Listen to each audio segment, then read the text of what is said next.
You've heard about Noah's flood, but what happened next? What did the world look like when the waters finally receded? And how did humanity rebuild from just 8 survivors? More importantly, if the flood was meant to wipe out the corrupt bloodlines of giants, why do we keep finding evidence of them in every post flood civilization? From the moment Noah's family stepped off the ark, they faced a world that was about to become more dangerous than before the flood ever happened. The giants were coming back, and this time, they had learned from their mistakes. So before we dive in, feel free to like the video and subscribe if you haven't already. Your support means we can continue providing content like this. We really appreciate it.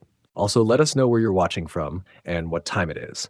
Optionally, say hi in the comments. We're here to gather like-minded folks from around the world you can connect and potentially make new friends with. So without further ado, let's begin, shall we? A new world, a new covenant. The door opens.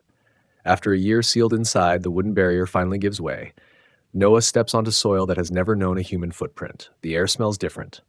Clean. Empty. Everything humanity built is gone. The old world drowned.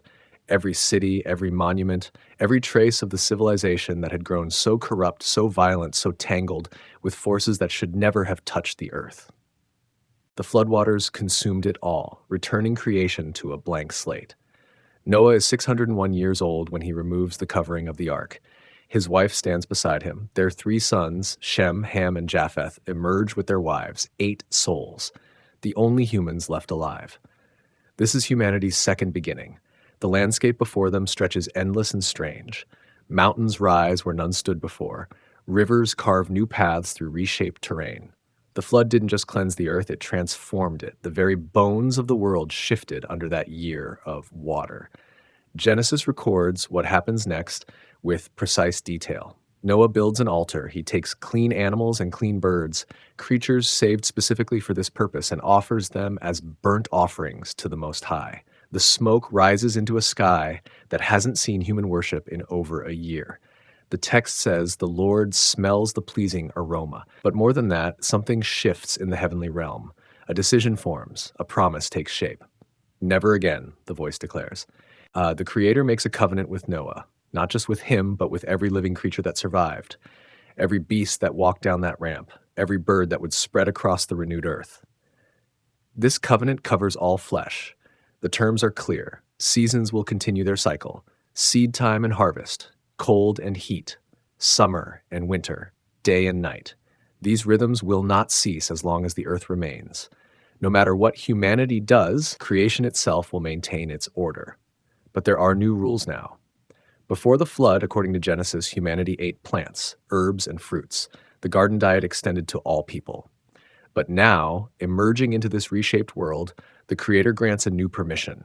Every moving thing that lives shall be food. The green plants, yes, but now also the animals. Meat enters the human diet as an official provision. However, one restriction applies with absolute force. The blood must not be consumed. Life resides in the blood that belongs to the Creator alone. Then comes something darker, something that reveals the depth of what changed. The text introduces a new law about bloodshed. Whoever sheds human blood, by human hands shall that person's blood be shed. This isn't merely a suggestion, it's a foundational principle for the New World Order. Justice now falls partly to human hands. Before the flood, when Cain rose up against Abel, the Creator himself pronounced judgment. He placed a mark on Cain, warning that vengeance belonged to the heavenly realm sevenfold. But now, in this post-flood world, humanity receives authority to execute justice for murder. The image of the Creator resides in humans. Therefore, to destroy a human is to assault that divine image. The penalty must match the crime. This reveals something crucial about what the flood accomplished and what it didn't. The waters destroyed the corrupted civilization. They wiped away the hybrid offspring of the watchers and women. They cleansed the land of the violence that filled it. But the waters didn't change human nature. Noah and his family carried the same capacity for evil that every person before the flood possessed. The Creator acknowledges this openly. The intention of man's heart is evil from his youth, the text records. Yet despite this, the promise stands. Never again will a flood destroy all flesh. Never again will the waters cover the earth to eliminate wickedness. This time, the solution must be different. Noah and his sons receive a command: be fruitful and multiply, fill the earth, spread across its surface. The same directive given to Adam in the garden now applies to this family standing at creation's reboot. But there's an addition. The fear and dread of humans will fall upon every beast, every bird, everything that moves on the ground, and all the fish. They are delivered into human hands. The relationship between humanity and animals shifts.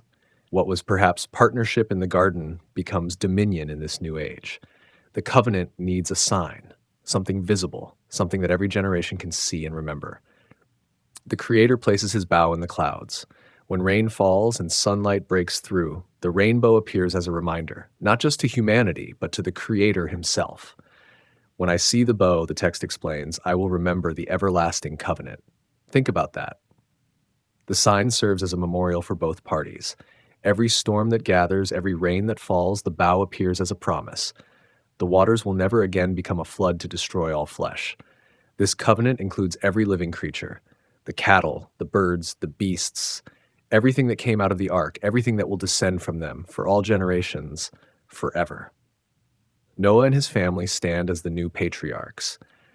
Shem, the eldest in the blessing, if not in years, carries the line that will lead to Abraham. His descendants will settle the lands stretching from Lydia to the eastern regions beyond the great rivers. According to the ancient texts, Shem lives 600 years total, witnessing empires rise in the territories his children claim. Ham, whose name means hot or darkened, fathers sons who will populate the southern lands and parts of Canaan. His line includes Cush, Mizraim, Put, and the infamous Canaan. These names will become regions, peoples, nations that fill the ancient world's consciousness. Japheth, whose name suggests expansion or beauty, receives a blessing of enlargement. His descendants spread to the coastlands, the distant isles, the northern and western territories. They become the maritime peoples, the traders, the settlers of far lands. The three brothers stand as the sources of all post-flood humanity. Every person who will ever live traces their lineage back to one of these three. Every nation that will rise, every kingdom that will form, every tribe that will claim territory, all of them descend from Shem, Ham, or Japheth. But something else matters here. The text emphasizes repeatedly that these events occur in the 600th year of Noah's life, in the second month on the 17th day. Then in the 601st year, in the first month, on the first day, the covering is removed. The precision matters. This isn't mythology. The account presents itself as history, dated and documented. Josephus, writing centuries later, confirms these details. He describes Noah as a righteous man who found favor. He records the altar, the sacrifice, the covenant. He emphasizes that this family alone survived to restart the human race. The Book of Jubilees adds texture. It describes Noah teaching his sons and grandsons the laws, how to cover blood when animals are taken, how to observe the seasons, how to worship properly. The knowledge of the old world, the righteous practices, must transfer to the new generation because the danger isn't over. The same spiritual forces that corrupted the first world still exist. The same rebellious watchers who bound themselves with oaths on Mount Hermon, their judgment is pronounced but not yet executed. The same serpent who deceived in the garden continues his work. Humanity gets a fresh start, but the war continues. Noah plants a vineyard. He works the ground, he builds, he teaches. His sons take wives and begin producing children. The population starts to grow. Slowly at first, then with gathering momentum. The earth lies before them, empty and waiting. Mountains to claim, valleys to settle, rivers to name, animals to domesticate, fields to plant. The work of filling the earth begins in earnest. But already, seeds of the next crisis are germinating. The covenant established order. It set boundaries. It created structure for this new world. But covenants require obedience. Laws demand adherence. And human nature, as the Creator himself acknowledged, bends toward evil from youth. The rainbow hangs in the clouds. The promise stands firm. The waters will never again destroy all flesh. But what comes next will test whether humanity learned anything from the judgment that drowned the old world. Whether the knowledge of what happened, the stories Noah surely told his children about the wickedness, the violence, the corruption, would be enough to keep them on the path. The answer begins to emerge in the tents of Noah himself, in the choices his sons make, in the way they respond to authority, to honor, to the sacred boundaries that separate the holy from the profane, in the decisions that will echo through centuries, shaping the nations that descend from them. The new world is only beginning. The covenant is fresh, the earth is clean, but the stage is set for the next act in humanity's long struggle between the seed of the woman and the seed of the serpent, between those who will follow the Creator's ways and those who will chart their own course. And the giants? They're coming back. The table of nations, the dispersion begins. The children multiply. Within a few generations, Noah's 3 sons produce families that stretch across the renewed earth. The ancient text of Genesis chapter 10 records this expansion with meticulous detail. 70 names, 70 original people groups, each one a founder of nations that will fill the known world. This is the table of nations, the most ancient ethnography in existence. The list isn't random. It's organized by family line, by territory, by the languages that will soon divide them. Modern scholarship has confirmed something remarkable. These names align with historical peoples, geographical regions, and linguistic groups that we can still trace today. Japheth's line spreads first in the account. His sons number 7, Gomer, Magog, Madai, Javan, Tubal, Meshech, and Tiras. From these 7 come the peoples who will settle the northern and western regions, the coastlands, the distant territories beyond the great inland sea. Gomer's descendants move into regions that later texts identify with the northern territories. Ancient sources connect them to peoples who settle in lands of forests and steppes. His son Ashkenaz gives his name to a people who will inhabit regions far from the warm southern lands. Javan's children become the maritime traders: Elisha, Tarshish, Kittim, and Dodanim. These names appear in later texts as islands and coastal regions, places where ships dock, where trade routes converge. The ancient world knows them as seafaring peoples who establish colonies across distant shores. The text notes something specific. From these, the coastland peoples spread in their lands, each with his own language, by their clans in their nations. Language, clans, nations. The 3 markers of human division appear already in the Japheth summary. This will matter soon. Then comes Ham's lineage, 4 sons, Cush, Mizraim, Put, and Canaan. These names become not just peoples, but places, regions that will dominate the southern world and parts of the eastern territories. Cush settles in the southern lands beyond Mizraim. His descendants inhabit territories of great heat, of rich resources, of kingdoms that will rise to challenge empires. The ancient texts describe them as mighty peoples, warriors, builders. But Cush produces a son who will change everything: Nimrod. The text calls him a mighty man on the earth. It says he was a mighty hunter before the Lord. But that phrase, before the Lord, carries weight in the ancient language. It can mean in the sight of or in defiance of. The context will reveal which meaning applies. More on him soon. For now, note that Nimrod establishes kingdoms in the land of Shinar, Babel, Erech, Akkad. The foundation of the first post-flood empire begins with this grandson of Ham. Mizraim becomes the father of multiple groups: Ludim, Anamim, Lehabim, Naphtuhim, Pathrusim, Kasluhim, and Kaphtorim. These names correspond to regions and peoples that later texts identify with precision. Mizraim itself becomes the ancient name for the land of the 2 rivers meeting the sea, the place of pyramids and pharaohs. From Kasluhim come the Philistines. Remember that name. They will feature heavily in the later conflicts with giants. Put's descendants settle west of Mizraim. The ancient sources connect them to territories along the Great Sea's southern coast. Peoples who will interact with traders and sometimes conflict with the expanding powers to the east. Then Canaan. His lineage receives special attention in the text, Sidon his firstborn. Then Heth, who will father the people that Abraham later deals with. The Jebusites, Amorites, Girgashites, Hivites, Archites, Sinites, Arvadites, Zemarites, and Hamathites. And Hamathite. These aren't just names. They're the people groups that will inhabit the land promised to Abraham's descendants. The text carefully notes their territories, from Sidon toward Gerar, and Gaza toward Sodom and Gomorrah, Admah and Zeboim as far as Lasha. The precision matters. These boundaries will become flashpoints. These peoples will build cities in the very regions that the Creator will later designate for another purpose. But there's something else about Canaan's line: the curse. Noah pronounced it after an incident in his tent, an event we'll examine in detail next. But the curse targets Canaan specifically. Cursed be Canaan, a servant of servants shall he be to his brothers. The text doesn't explain fully here. It simply notes that Canaan's descendants spread into territories that will become central to the unfolding story. Cities will rise there, fortifications will be built, and something else will take root, something that will require divine intervention to uproot. Now, Shem's lineage. The text calls him the father of all the children of Eber. This phrase stands out. Eber's name will give rise to Hebrew, the identity marker for Abraham's line, for the people who will carry the covenant forward. Shem's sons, Elam, Asshur, Arphaxad, Lud, and Aram.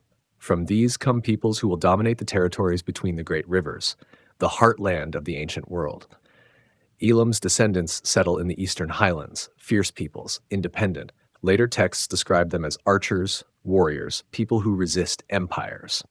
Asshur gives his name to a region and people who will build one of the most powerful empires the ancient world will know. Cities of stone, armies that conquer, libraries that preserve knowledge. Arphaxad's line continues through Shelah to Eber. Then Eber has two sons, Peleg and Joktan. The text offers a curious note about Peleg. In his days, the earth was divided. What does this mean? Some ancient interpreters understand it as the division of languages at Babel. Others suggest a physical division, perhaps the continents separating. The text leaves it ambiguous. But the timing matters. Peleg lives during the generation when something fundamental fractures in human unity. Joktan's descendants number 13. They settle in territories from Mesha towards Safar, the hill country of the east. Ancient sources identify these with peoples inhabiting regions of aromatic trees, trade routes, incense production, places that will become wealthy through commerce. The table concludes with a summary statement. These are the clans of the sons of Noah, according to their genealogies in their nations, and from these the nations spread abroad on the earth after the flood. 70 nations, 70 people groups, all traced back to 3 men. Josephus provides additional detail. He explains that each nation received territories suited to their character. Some took to sea trade, others to agriculture, some built cities, others remained nomadic. The diversity of human culture begins here, in the initial dispersion from the mountains where the ark settled. The Book of Jubilees adds that Noah divided the earth among his 3 sons by lot. Shem received the middle portion, Ham the southern, Japheth the northern. Each family received clear boundaries, clear territories. But here's what the text reveals. This division was meant to be orderly, peaceful, each family to their inheritance, each clan to their land. The command was clear: fill the earth, spread out, take your portion, build, grow, establish your peoples across the surface of the renewed world. But humans have a pattern. They hear spread out and think stay together. They receive fill the earth and choose build a city. They're given distinct territories and decide to create one kingdom. The Table of Nations describes what should have happened: the peaceful, ordained distribution of the earth among Noah's descendants. Each people group developing in their assigned region. Languages naturally evolving, cultures forming organically. But between the genealogy of chapter 10 and the event of chapter 11, something goes wrong.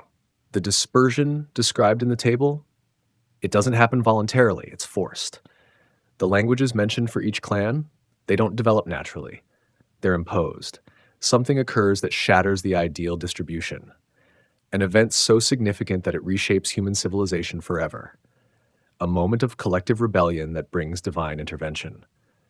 The names in the table represent what emerges after that intervention, after the forced scattering, after the languages are confused. These 70 nations don't form because humanity obediently followed the command to fill the earth. They form because humanity refused that command, because they gathered in one place, speaking one language, building one city, making one name for themselves.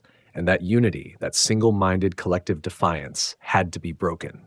The Table of Nations is a post-judgment document. It describes the results after the Creator intervenes, after Babel falls, after the language is split, after the peoples are scattered by force rather than spreading by choice. Each name represents a people group that left Shinar speaking a new tongue, carrying fragments of the original knowledge, taking with them corrupted versions of the true worship, establishing themselves in distant lands where they will develop their own gods, their own myths, their own distorted memories of what came before. From Japheth, peoples who will worship sky gods and thunder deities. From Ham, peoples who will build temples to sun gods and river spirits. From Shem, peoples who will retain the most knowledge of the Most High, but even they will blend truth with error. The dispersion isn't a triumph, it's a necessary judgment, a mercy, even, because what humanity was building in their unity threatened something fundamental. They were creating a system, a power structure, a civilization that could accomplish anything they imagined. And their imagination, as the next episode reveals, bent toward one goal: making a name for themselves, reaching the heavens, establishing human glory independent of or in defiance of the Creator. The Table of Nations lists the nations that result from stopping that attempt. But before we can understand why it had to be stopped, we need to understand what happened in Noah's tent. Because the curse on Canaan, it's connected to everything that follows. The sin of Ham and the curse of Canaan. Something happens in Noah's tent. The text describes it with strange brevity, almost evasive language, as if the event itself resists direct telling. Genesis 9 records the incident immediately after establishing the covenant, right as the world begins its repopulation. Noah plants a vineyard, he drinks from the wine it produces, he becomes drunk and lies uncovered in his tent. Ham, the father of Canaan, sees his father's nakedness. He goes outside and tells his two brothers what he's witnessed.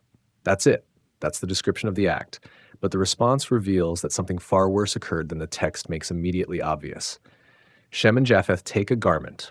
They walk backward into the tent, their faces turned away, and cover their father's nakedness. They refuse to look. They refuse to see what Ham saw.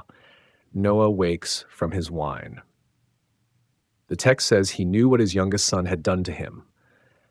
Done to him, not seen, not looked at. The Hebrew suggests action, not mere observation. Then comes the curse. But here's what's strange. Noah doesn't curse Ham. He curses Canaan, Ham's son. Cursed be Canaan, a servant of servants shall he be to his brothers. He pronounces it twice more. Blessed be the Lord, the God of Shem, and let Canaan be his servant.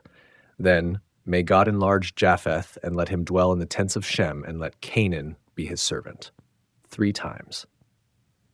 3 declarations of servitude for Canaan. What happened in that tent? Ancient interpreters wrestled with this passage for centuries. The text's reticence suggests something so shameful that direct description would violate decorum. The ancient Near Eastern context provides clues. In that cultural framework, a father's nakedness represented his authority, his honor, his household dignity. To uncover a father's nakedness wasn't merely seeing him unclothed. The phrase appears elsewhere in Scripture as a euphemism for violating family sanctity. Some ancient sources suggest Ham's action involved mockery, disrespect, a violation of the honor code that governed family relationships. He sees his father in a compromised state, and rather than covering him with compassion, he exposes the situation to others. He treats sacred vulnerability as entertainment. Others propose something darker, that the phrase done to him implies a physical violation, that Ham committed an act that extended beyond mere observation into territory that ancient law codes treated with utmost severity. The Talmudic rabbis debated whether Ham castrated his father or committed a sexual violation. The text language, knew what his youngest son had done to him, suggests an action with consequences, with weight. What matters is the response. Shem and Japheth demonstrate the opposite spirit. They actively avoid seeing what Ham saw. They walk backward. They keep their faces turned away. They cover their father's vulnerability with deliberate care. This contrast reveals character.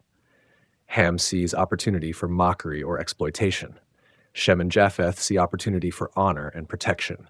But why curse Canaan instead of Ham? Several ancient interpreters offer explanations. Some suggest Canaan participated in the act or encouraged it. The text calls Ham the father of Canaan in the verse describing the violation, an unusual identifier that might indicate Canaan's involvement. Others note that Ham already received a blessing as Noah's son. The covenant included him. His descendants would multiply and fill territories. The curse couldn't override that divine blessing, so it falls to his son instead. Jubilees provides another angle. It describes Noah dividing the earth among his 3 sons with clear boundaries for each. Ham receives the southern portion, but later Canaan refuses to honor the division. He sees the coastal lands assigned to Shem's descendants and decides he wants them instead. Against the counsel of his father and brothers, Canaan settles in the territory from Sidon to Gaza, the very land that will become central to future conflicts, the land that the Creator will later promise to Abraham's line. The curse, then, isn't random. It's prophetic. It declares what will come to pass based on character already evident. Canaan carries his father's spirit of dishonor and takes it further, violating even the territorial boundaries set by Noah himself. The text emphasizes this: cursed be Canaan, not cursed by some external force. The curse itself becomes Canaan's identity. It shapes the trajectory of his descendants. It explains why, generations later, those who inhabit the coastal lands will face judgment. But there's another layer. The blessing on Shem connects to worship. Blessed be the Lord, the God of Shem. This associates Shem's line with the knowledge of the Most High, with the covenant, with the lineage that will preserve true worship. The blessing on Japheth speaks of expansion and dwelling in Shem's tents. His descendants will spread far, but will find their spiritual home in the truth preserved through Shem's line. Canaan becomes servant to both. The curse establishes a hierarchy that will play out through centuries. Not based on race or ethnicity, all three brothers descend from Noah, but on character, on choices, on the spiritual trajectory set in motion by that moment in the tent. What happened there mattered because it revealed something about honor, authority, family sanctity, about how humans treat those who are vulnerable, about whether they will protect dignity or exploit weakness.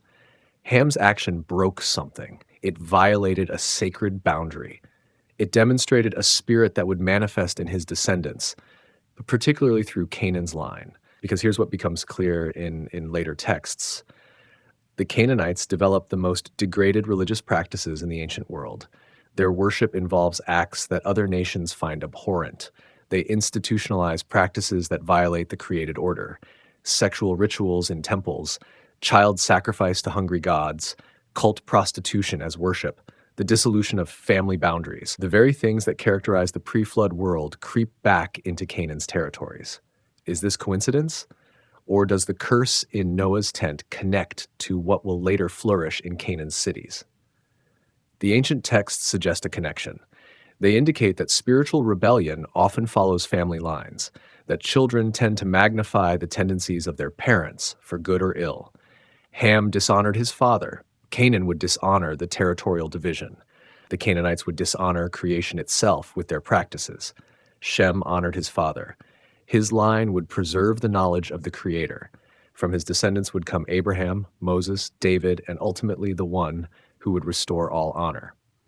The incident in the tent seems small, private, easily dismissed as a family dispute, but it establishes patterns that will echo through centuries. It explains why certain peoples develop certain practices, why some territories become strongholds of twisted worship, while others preserve fragments of truth. Josephus confirms the basic outline.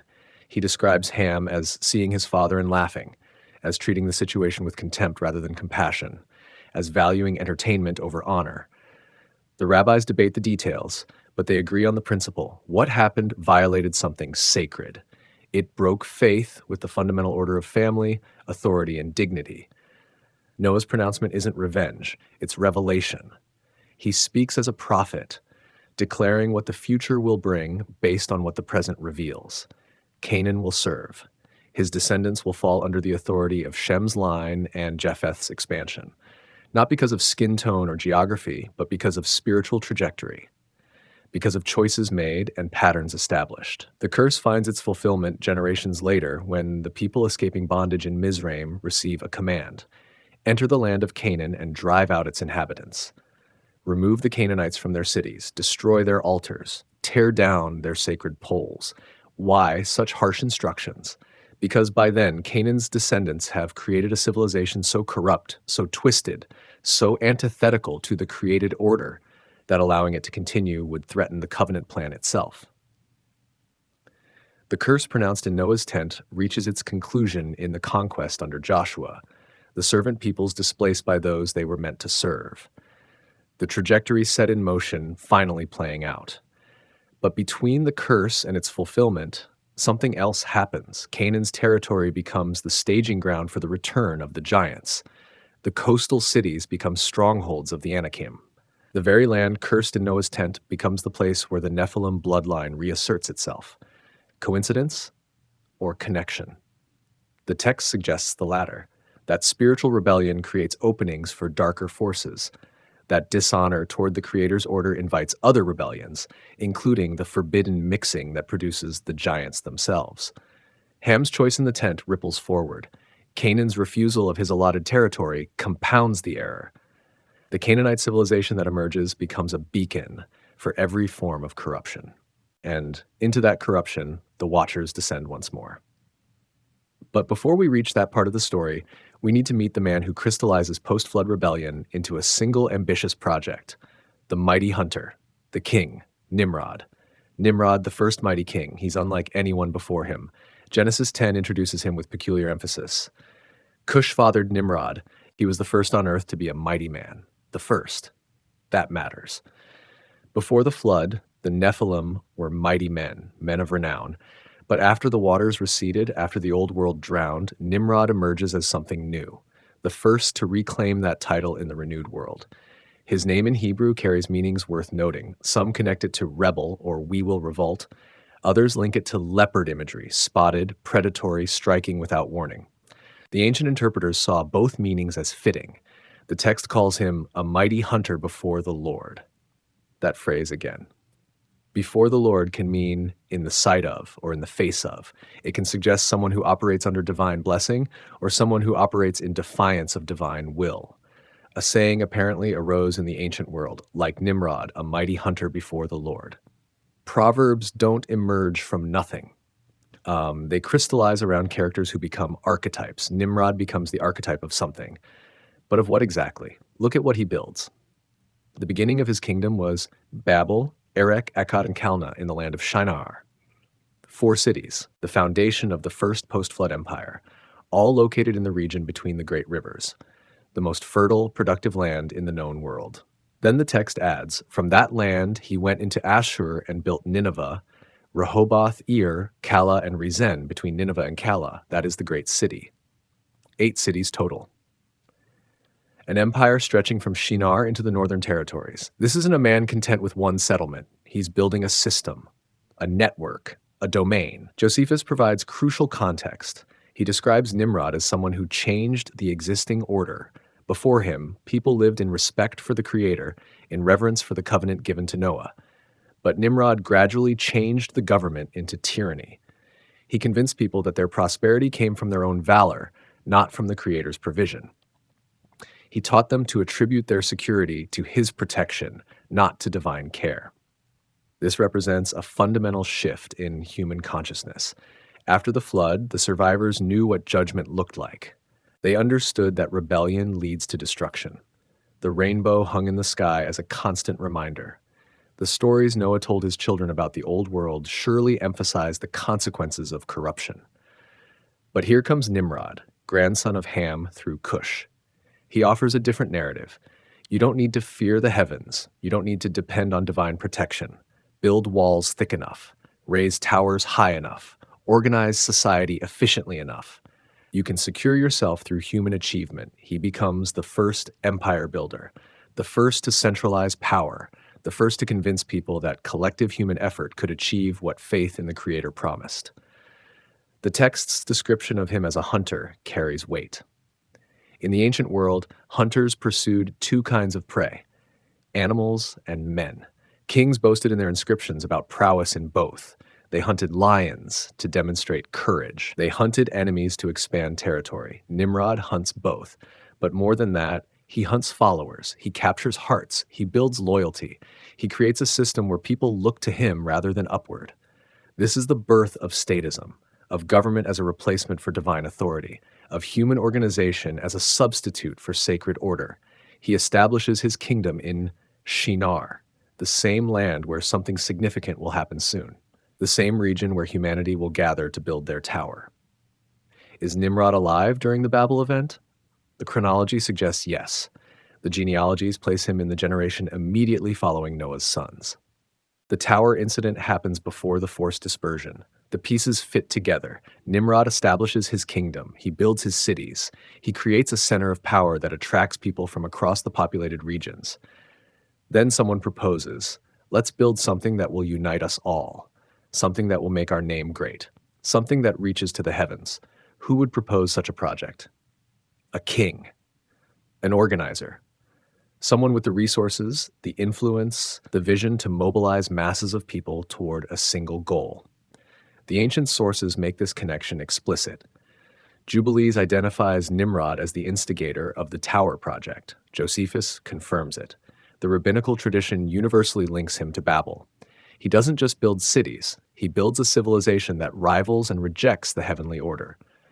Think about what this means. Noah is still alive, the man who walked with the Creator, who built the ark, who survived the judgment, who received the covenant directly. He's witnessing all this.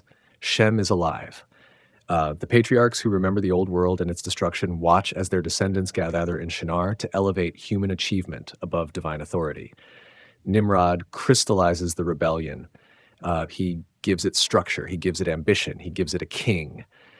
Before him, people scattered naturally to their territories. After him, they gathered to one place. Before him, they respected the covenant boundaries. After him, they seek to make a name for themselves through collective achievement.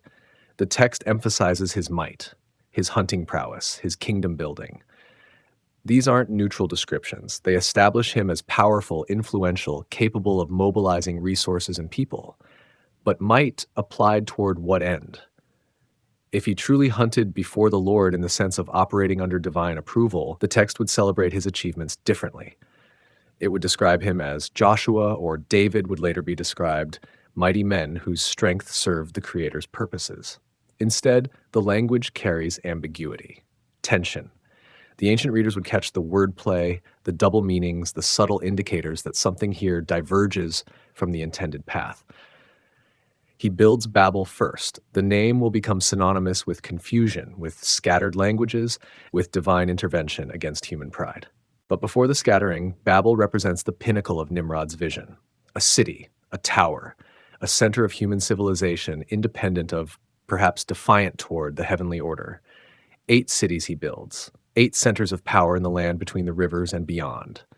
8 is the number of new beginnings in Hebrew numerology. Noah and 7 others emerge from the ark, 8 souls. Nimrod builds 8 cities.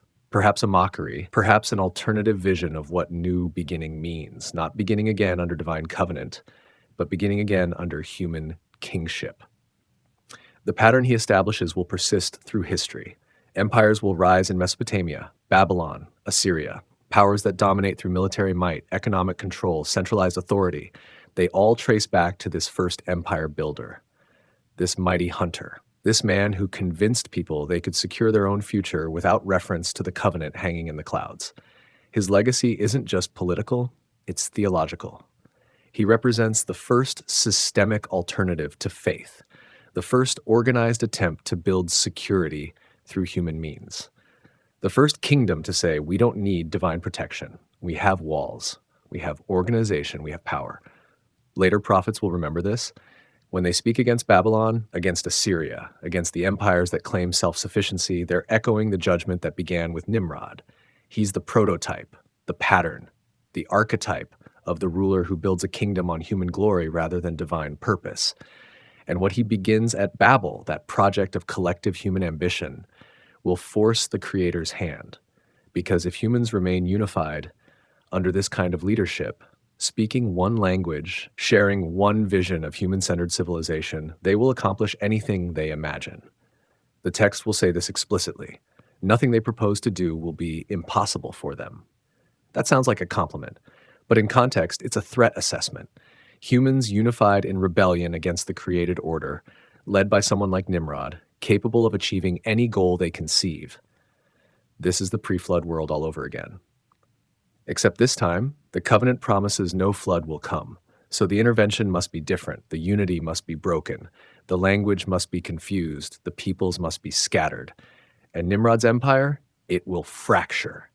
His 8 cities will become the seeds of 8 different nations, each speaking a different tongue, each carrying fragments of the original ambition but lacking the unity to achieve it. The mighty hunter will watch his kingdom dissolve into incomprehensible chaos. The first king will see his subjects transformed into strangers, unable to communicate, unable to coordinate, unable to continue the project they started. But the impact of what he built, the idea that humans can organize themselves into power structures independent of divine authority, that will persist. Every empire that follows will carry Nimrod's DNA. Every king who claims self-sufficient power will walk in his footsteps. Every civilization that builds towers of achievement while forgetting the covenant will replay his ambition. He's the first, but he won't be the last. The rebellion he embodies will echo through pharaohs in Mizraim, through Nebuchadnezzar in Babylon, through Caesars in Rome, through every system that says we are sufficient unto ourselves.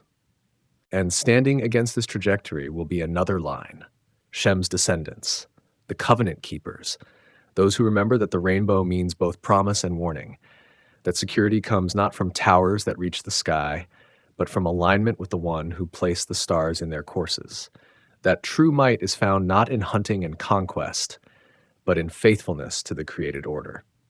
Nimrod builds his kingdom, but the kingdom that will ultimately prevail began in a covenant made with a man who walked with the Creator, not with a mighty hunter, but with a righteous survivor, not in Babel, but in the Ark. Babel, the Unity Rebellion. They speak one language, all of them, every person on earth. After several generations of multiplication, as families spread and populations grow, they all still communicate in a single tongue. The text is explicit. Now the whole earth had one language and the same words. This unity is powerful. It means knowledge transfers seamlessly. Technology spreads without translation barriers. Projects can be coordinated across large populations. Ideas flow freely. They're not scattered across the earth as commanded. They're migrating together, moving as a collective mass. As people migrated from the east, they found a plain in the land of Shinar and settled there. Shinar, Nimrod's territory, the fertile land between the rivers, the perfect place for centralized civilization. They settle. They don't disperse to their assigned territories as Noah divided them. They don't spread across the earth as the covenant commanded. They find one place and decide, here, we stay here together. Then someone has an idea. Come, let us make bricks and burn them thoroughly. This matters more than it seems. Brick-making technology represents a shift in construction capability. Before this, builders used stone, natural material requiring quarrying and shaping. Bricks can be mass-produced, standardized, created in vast quantities.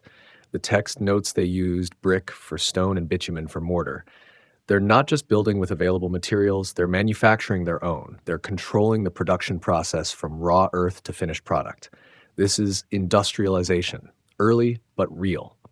With this technology, they can build larger, higher, more ambitious structures than stone alone would allow, and they know it. Come, let us build ourselves a city and a tower with its top in the heavens, a tower reaching the heavens. The language evokes the ziggurat architectural style, massive stepped pyramids with temples at their summit. Later Mesopotamian cultures built these throughout the region. They served as religious centers, astronomical observatories, symbols of power. But this first tower has a different purpose. The builders state it clearly, let us make a name for ourselves lest we be dispersed over the face of the whole earth. There it is. The explicit rebellion. They know they're supposed to disperse. The command given to Noah echoes in their memory. Be fruitful, multiply, fill the earth. But they refuse. Instead, they will build something so significant, so impressive, that their name will be remembered. They will establish human glory through collective achievement, and they will prevent the dispersion through sheer centralized power. This is more than architecture. It's theology. It's cosmology. It's a statement about humanity's place in the universe. By building a tower to the heavens, they're declaring, we can reach the realm of the divine. We can bridge earth and sky through our own effort. We don't need to wait for revelation from above. We'll build our way up. Ancient sources add context. Josephus claims they built the tower as a refuge in case another flood came, demonstrating distrust in the covenant promise. Others suggest it was a religious center for star worship, combining architectural achievement with astronomical observation and pagan ritual. The Book of Jubilees specifies the dimensions. Its height was 5,433 cubits and 2 palms. and its breadth was 13 furlongs. The exact numbers matter less than what they represent: vast, ambitious, requiring massive coordination of labor, resources, time.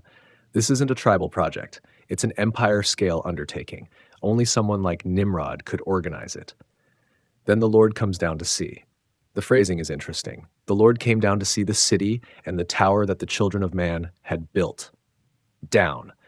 This establishes the vertical relationship. They're building up. The divine perspective looks down. Their tower, as impressive as it seems from earth, requires the Lord to descend merely to observe it properly. It's almost comical. They're building to reach the heavens. The heavens have to lean down to notice what they're doing. But the observation leads to an assessment. Behold, they are one people, and they have all one language. And this is only the beginning of what they will do, and nothing that they propose to do will now be impossible for them. Read that carefully. United in language, united in purpose, organized under centralized authority, capable of massive coordinated projects. And this is just the beginning. If they continue like this, unified, ambitious, building in defiance of the dispersion command, they will accomplish anything they imagine. The text presents this as a problem, not a compliment. Why? Because human imagination, post-fall, bends toward corruption. The pre-flood world demonstrated what happens when humans achieve technological and social advancement without ethical constraints. The Creator himself testified, "The intention of man's heart is evil from his youth." United humanity, speaking one language, led by someone like Nimrod, capable of accomplishing any goal, this scenario leads to the same endpoint as before the flood: escalating violence, increasing corruption, deepening entanglement with forbidden knowledge and forbidden beings. The covenant promised no flood, but something must be done. Come, let us go down and there confuse their language so that they may not understand one another's speech. Notice the plural. Let us. The same language used in the creation account. Let us make man in our image. A consultation within the divine council. A decision made not hastily, but deliberately. The intervention is surgical, precise. It doesn't destroy the people, doesn't flood the earth, doesn't remove their capabilities. It fragments their unity. Suddenly, on the construction site, workers can't understand each other. The foreman shouts instructions that sound like gibberish. The brickmakers argue in sounds that mean nothing to the builders. The engineers draw plans that the laborers can't interpret. Language divides them instantly and absolutely.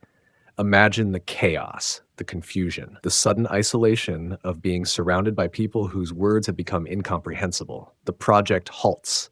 It has to. You can't build something this complex without communication. So the Lord dispersed them from there over the face of all the earth, and they left off building the city.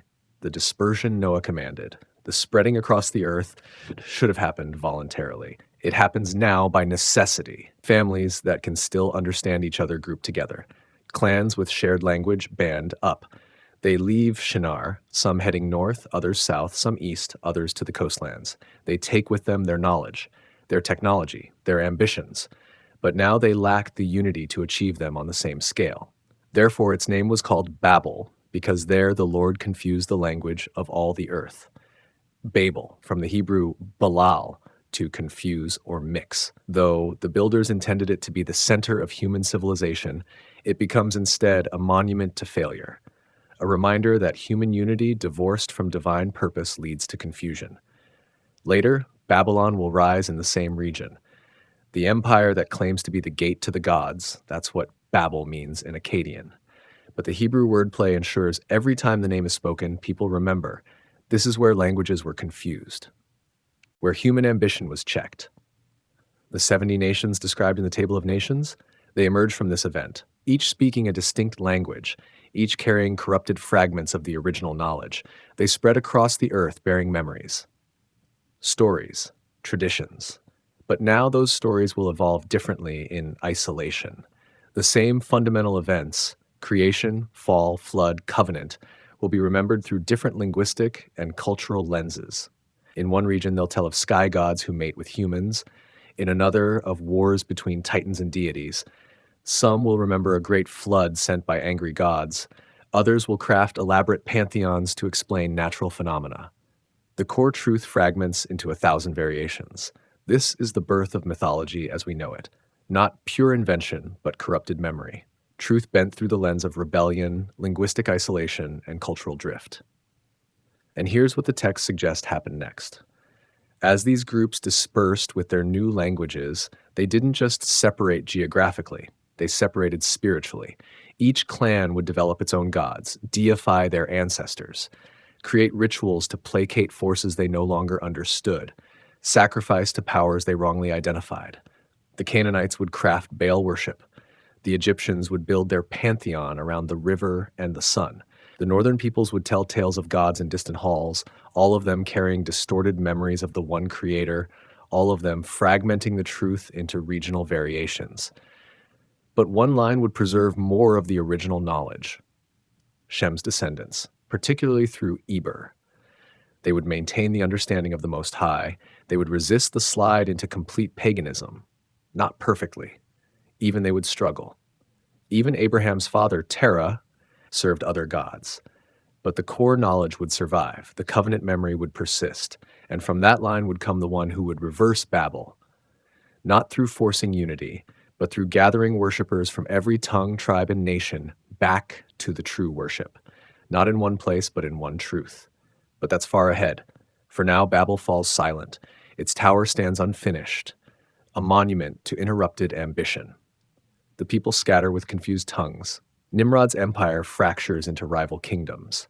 The unity is broken, but the heart problem that drove them to build remains. The desire to make a name for themselves, to reach the heavens through their own effort, to create security apart from covenant relationship. That desire will persist through every empire that follows, through every tower built, through every city raised. Babel isn't the end of human ambition. It's just the first time that ambition was checked. The next time humans attempt to reach the heavens, it won't be through brick and bitumen. It will be through alliances with beings who already inhabit those realms, through forbidden knowledge from entities who offer power in exchange for worship, through breeding programs that produce hybrid offspring, neither fully human nor fully divine. The Watchers are watching, and they're about to descend. Again. The scattering and the rise of paganism. The families leave Shinar speaking different tongues. Each clan that can understand one another bands together. They gather their belongings, their livestock, their tools, and begin the journey to new territories. Some head north toward the mountains, others south toward warmer lands.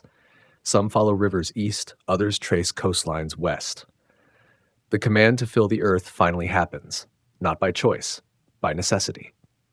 They cannot build together anymore. They cannot coordinate across language barriers. Unity becomes impossible, so dispersion becomes inevitable. But they carry memories. Every group leaving the plain knows the stories. They remember the flood. They remember Noah. They remember the covenant, the rainbow, the teachings about sacrifice and worship. They all leave with the same foundational knowledge. Yet within a few generations, that knowledge begins to fragment. In one territory, they remember a sky god who sends rain. They call him by a new name. They craft images of him holding lightning. They build temples on high places to be closer to his realm. In another region, they recall the great flood sent by angry deities. They develop rituals to appease water spirits. They sacrifice to ensure the floods come seasonally for crops, but not catastrophically for judgment. The sun becomes divine in lands where it dominates the sky. The river becomes sacred where it provides life. The storm becomes a deity where thunder shakes the mountains. This is the birth of paganism, not from ignorance, from corrupted knowledge. They all started with truth, one creator, one covenant, one proper form of worship. But isolation breeds variation. Language barriers prevent correction. Without the centralizing force of shared communication, each group develops its own interpretation of the original revelation. The serpent works within this fragmentation. He doesn't need to convince them to abandon truth entirely. He just needs to bend it slightly in each location. Mix it with enough error that it becomes unrecognizable. Add a mother goddess here. Introduce ritual prostitution there. Blend in star worship over here. Legitimize child sacrifice where it serves population control. The same basic story, creation, fall, flood, persists in every culture. But the details twist. The names change. The character of the divine gets distorted. In Shinar's former territory, they develop Marduk worship, the god who brings order from chaos, who defeats the sea monster, who establishes Babylon. It's a distorted echo of the creator bringing order to the formless deep. Mizraim develops elaborate theology around Re, the sun god who travels through the underworld each night to be reborn each dawn. Death and resurrection, twisted into a cycle of natural phenomena rather than divine promise. The northern peoples tell of gods who die and return with the seasons, fertility deities who must be appeased with offerings to ensure crops, the principle of sacrifice perverted into superstition. Canaan develops the most degraded forms. Their worship involves acts that mirror pre-flood corruption. Sacred prostitution in temple complexes, ritual child sacrifice to Molech, the hungry god who demands the most precious offerings, divination and sorcery that seek knowledge from forbidden sources. Why does Canaan become the focal point of the most twisted practices? Remember the curse. Remember Ham's dishonor and Canaan's rebellion against the territorial divisions. Remember that spiritual trajectories follow family lines. But there's more happening than just cultural drift. The entities that influence the pre-flood world still exist. The fallen watchers, awaiting judgment in chains, according to Enoch, cannot act directly. But the spiritual forces aligned with the serpent continue their work. As humans spread across the earth with fragmented knowledge, these entities present themselves as the gods humans now worship. Someone makes offering to a storm deity. A spiritual entity responds. Power manifests. Weather patterns shift. The worshiper believes they've connected with the god they imagined. But they haven't. They've opened contact with something masquerading as what they sought. Paul will write about this later. What pagans sacrifice, they sacrifice to demons, not to the Most High. The idol itself is nothing. Stone, wood, metal, it has no power. But behind the idol stands an entity, a spiritual force that accepts the worship meant for the Creator and uses it to bind the worshiper in deception. This is the great fracturing. 70 nations leave Shinar. 70 languages separate humanity. And into that separation, 70 spiritual entities position themselves. Ancient Jewish tradition teaches that when the Most High divided the nations, he assigned angelic princes over them. But those princes, corrupted by the same rebellion that drove the Watchers, turn their assigned territories into domains of false worship. Only one line remains relatively clear. Shem's descendants preserve more of the original knowledge. Not perfectly, even they will struggle with idol worship, but they maintain a clearer memory of the one Creator. They resist the complete slide into pantheon theology. From Shem through Eber. This line, speaking their distinct language, perhaps the original human tongue before Babel, carries the covenant memory forward. But they're now minority voices in a world exploding with religious variation. Each region develops elaborate mythologies to explain their existence. The stories show remarkable consistency in broad strokes: floods, giants, gods mating with humans, heroes defeating monsters. But the details shift to reflect local culture, local geography, local spiritual entities positioning themselves as deities. The Greeks will tell of Zeus and the Titans. The Norse will speak of Odin and the giants of old. The Egyptians will craft complex theology around Osiris and Set. The Babylonians will develop elaborate creation myths featuring Tiamat and Marduk, all of them carrying fragments of the truth, all of them corrupting those fragments into systems that lead away from the Creator, and all of them, in various ways, remembering a time when divine beings mixed with humanity, when giants walked the earth, when knowledge came from the heavens, whether it should have or not. They remember this because it happened, not in the mythologized forms they now tell, but in actual events that their ancestors witnessed. The pre-flood incursion of the Watchers, the birth of the Nephilim, the corruption that led to the deluge, the judgment that drowned the giants and imprisoned the fallen Watchers. These memories persist, but disconnected from the covenant framework, they morph into God stories, tales of heroic demigods, legends of divine ancestors.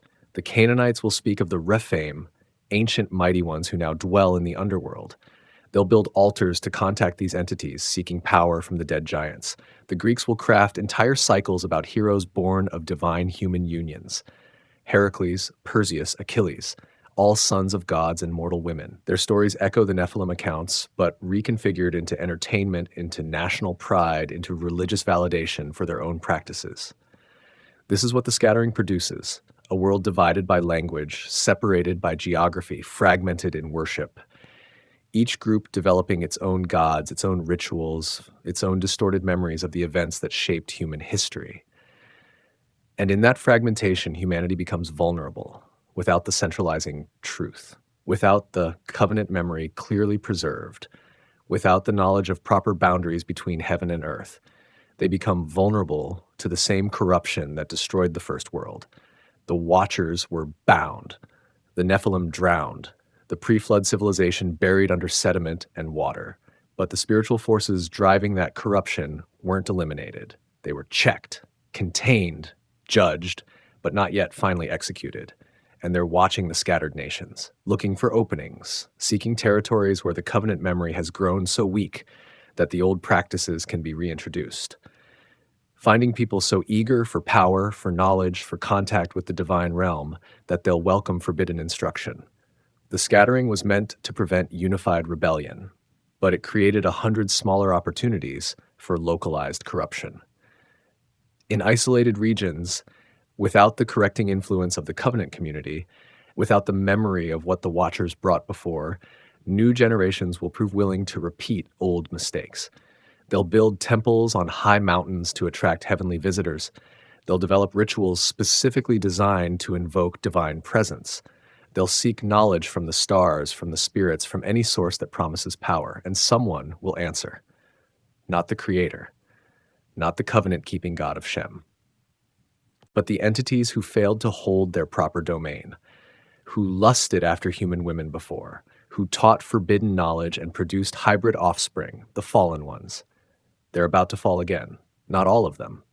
Most remain bound according to their judgment, but according to Enoch, according to Jubilees, according to the interpretive tradition, some escaped initial binding. Some remain free.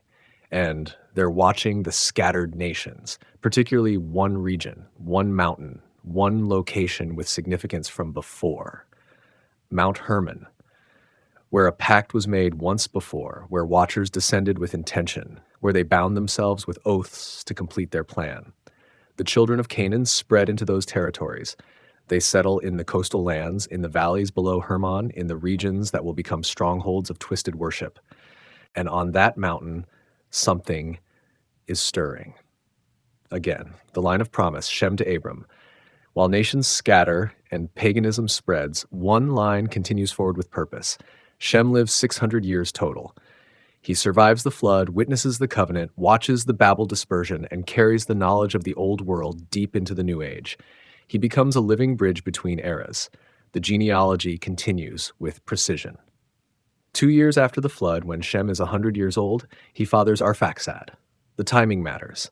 This child is born into a world that knows about judgment, about the ark, about what happens when humanity corrupts itself beyond recovery. Arphaxad lives 438 years total. At 35, he fathers Shelah. Shelah lives 433 years. At 30, he fathers Eber. Eber becomes particularly significant. The text will later refer to Abraham as a Hebrew. Literally, one descended from Eber. This name marks a lineage, a people who will maintain identity even when surrounded by nations that forget the covenant. Eber lives 464 years. At 34, he fathers Peleg. In his days, the earth was divided. That statement appears again, the reference to either the Babel language division or some other significant fracturing. Peleg's name means division, commemorating whatever event shook his generation. Peleg lives 239 years. At 30, he fathers Ro. Notice the lifespans are decreasing. Shem lived 600 years. Arphad's 438, Shelah 433, Eber 464, but Peleg only 239. The steady decline continues through the generations. Ro lives 239 years. At 32, he fathers Serug. Serug lives 230 years. At 30, he fathers Nahor. Nahor lives 148 years. At 29, he fathers Terah. By Terah's generation, lifespans have dropped dramatically from the post-flood heights. The world is aging faster. Whether from environmental changes, dietary shifts, or gradual genetic decay, each generation lives considerably shorter lives than their ancestors. Terah lives 205 years. He fathers three sons, Abram, Nahor, and Haran. The family resides in Ur of the Chaldeans, a major city in lower Mesopotamia, a center of trade, culture, and religious activity. The moon god Sin receives primary worship there. Ziggurats dominate the skyline. The kind of civilization Nimrod's model produced flourishes in this region. Terah's family lives among pagans. The text reveals later that even Terah served other gods. The covenant line, meant to preserve the knowledge of the Most High, has been contaminated by the surrounding idolatry. This is what the scattering produced. Even the family descended from Shem, the line blessed to know the Creator, has been influenced by the fragmented religions spreading across the nations. But something changes. The text describes it simply. Now the Lord said to Abram, "Go from your country and your kindred and your father's house to the land that I will show you." A call, a command, a divine initiative that reaches into pagan Ur and selects one man from Terah's household. Not because Abram is righteous on his own. Later texts reveal he came from an idol-worshipping family. He has no claim to special status beyond the fact that he descends from Shem through Eber. But the Creator chooses him anyway. This matters enormously. It demonstrates that the covenant plan doesn't depend on human merit. It depends on divine initiative, on sovereign choice, on the Creator acting to preserve a remnant, even when the whole world, including the covenant line, slides toward paganism.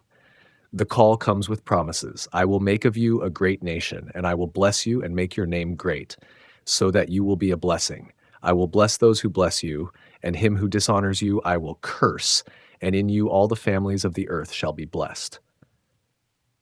A great nation, a blessed lineage, a name made great. Remember Babel? The builders wanted to make a name for themselves. They sought greatness through collective achievement, through towers reaching toward heaven, through unified rebellion. But here the Creator offers to make Abram's name great. Not through self-promotion, through covenant relationship, through obedience to a call that requires leaving everything familiar. And that final promise, in you all the families of the earth shall be blessed. All families, all the scattered nations, all the people speaking different languages, worshiping false gods, carrying corrupted memories of the truth. Through Abram's line, blessing will come to all of them. Somehow, from this one man leaving Ur, a remedy will emerge for the fracturing that happened at Babel. Abram is 75 years old when he leaves Haran, where his father had settled temporarily. He takes his wife Sarai, his nephew Lot, and all the possessions and people they've accumulated. They journey to Canaan, the land of Ham's cursed son, the territory that should have belonged to Shem's line according to the division Noah made, the region that Canaan claimed in defiance of his allotted portion. The Creator leads Abram to this specific land and says, "To your offspring I will give this land." This is a collision course. The Canaanites currently inhabit this territory. They've built cities there, established their culture, developed their religion, the most degraded worship in the known world. And the Creator promises it to Abram's descendants. But there's a problem. Abram has no offspring. Sarai is barren. They're both advanced in years. The promise seems impossible on its face. Yet Abram builds an altar there. He calls on the name of the Lord. He establishes worship of the Most High in the midst of Canaanite territory. This is the beginning of the counter-movement. While nations worship false gods, Abram worships the Creator. While peoples sacrifice to demons masquerading as deities, Abram sacrifices properly to the one who made covenant with Noah. While cultures develop elaborate mythologies to explain existence, Abram maintains direct relationship with the source of all existence. He becomes the covenant carrier, the one through whom the original knowledge will be preserved and transmitted, not just as memory, but as living relationship. The chronology reveals something stunning. Abram is born 1,948 years after creation, according to the genealogical timeline. Shem is still alive when Abram receives his call. Noah died just 2 years before Abram's birth. The generations overlap significantly. Shem could have taught Eber. Eber could have taught Peleg. The knowledge could have passed directly from father to son, from one who remembered the flood to one who walks in its aftermath. This means Abram has access to firsthand accounts. He could hear from Shem what Noah said about the old world, what led to its corruption, what the giants were like, why the judgment came. This knowledge will matter. because Abram isn't just wandering into Canaan to claim vacant territory. He's entering a land where something dark is taking root, where the practices that corrupted the pre-flood world are reasserting themselves, where the Nephilim bloodline is about to reemerge.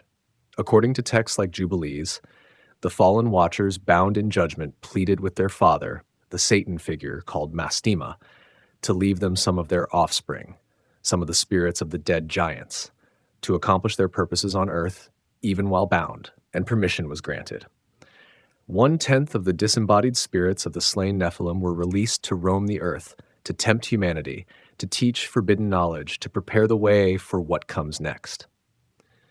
Abram walks into a world under spiritual assault.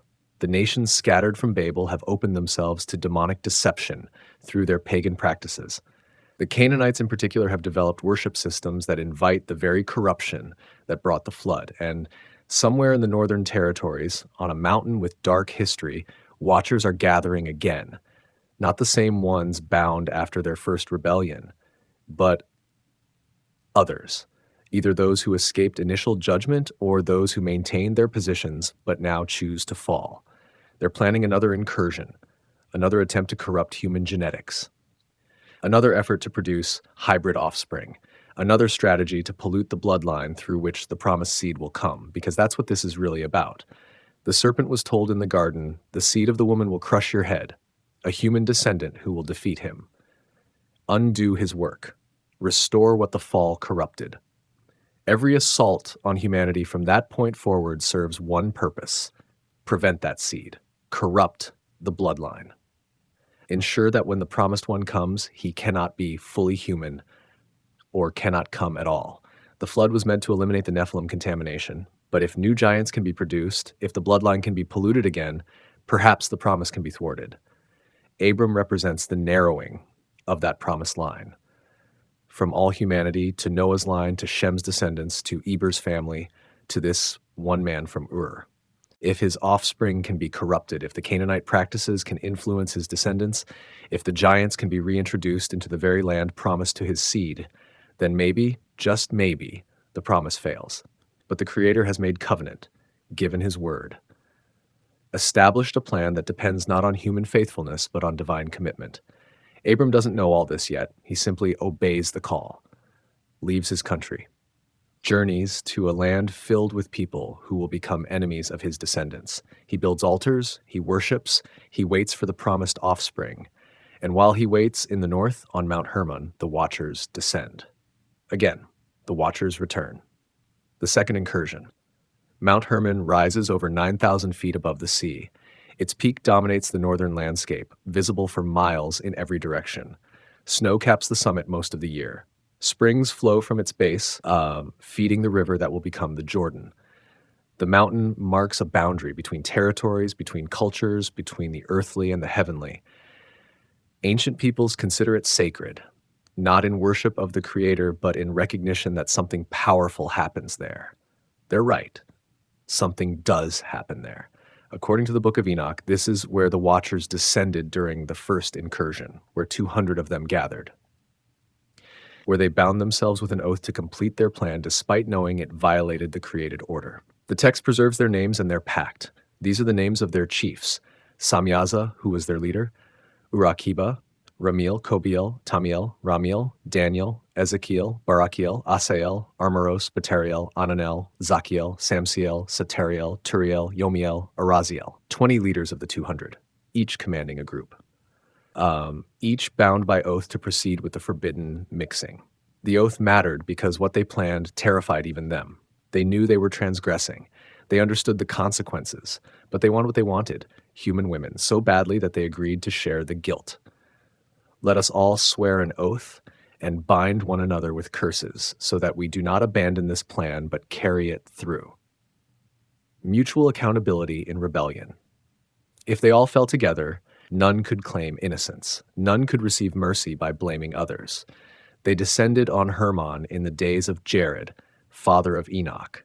That places the first incursion well before the flood, in the generations when human population was expanding, but evil was beginning its ascent. The flood judgment came. The giants drowned. The watchers were bound. But now, according to the interpretive tradition preserved in Jubilees and referenced in later Jewish texts, it happens again, not with 200. The texts suggest a smaller number this time, and not the same individuals. Those remain imprisoned in darkness, awaiting final judgment. But other watchers, other sons of God who maintained their positions but now choose to abandon them. Or perhaps some who were not part of the first rebellion but become influenced by the demons, the spirits of the dead Nephilim roaming the earth. The timing aligns with the post-Babel scattering. As nations spread with confused languages, as paganism develops in isolated territories, as humanity's connection to covenant knowledge weakens, conditions become favorable for another incursion. The same mountain becomes the meeting place.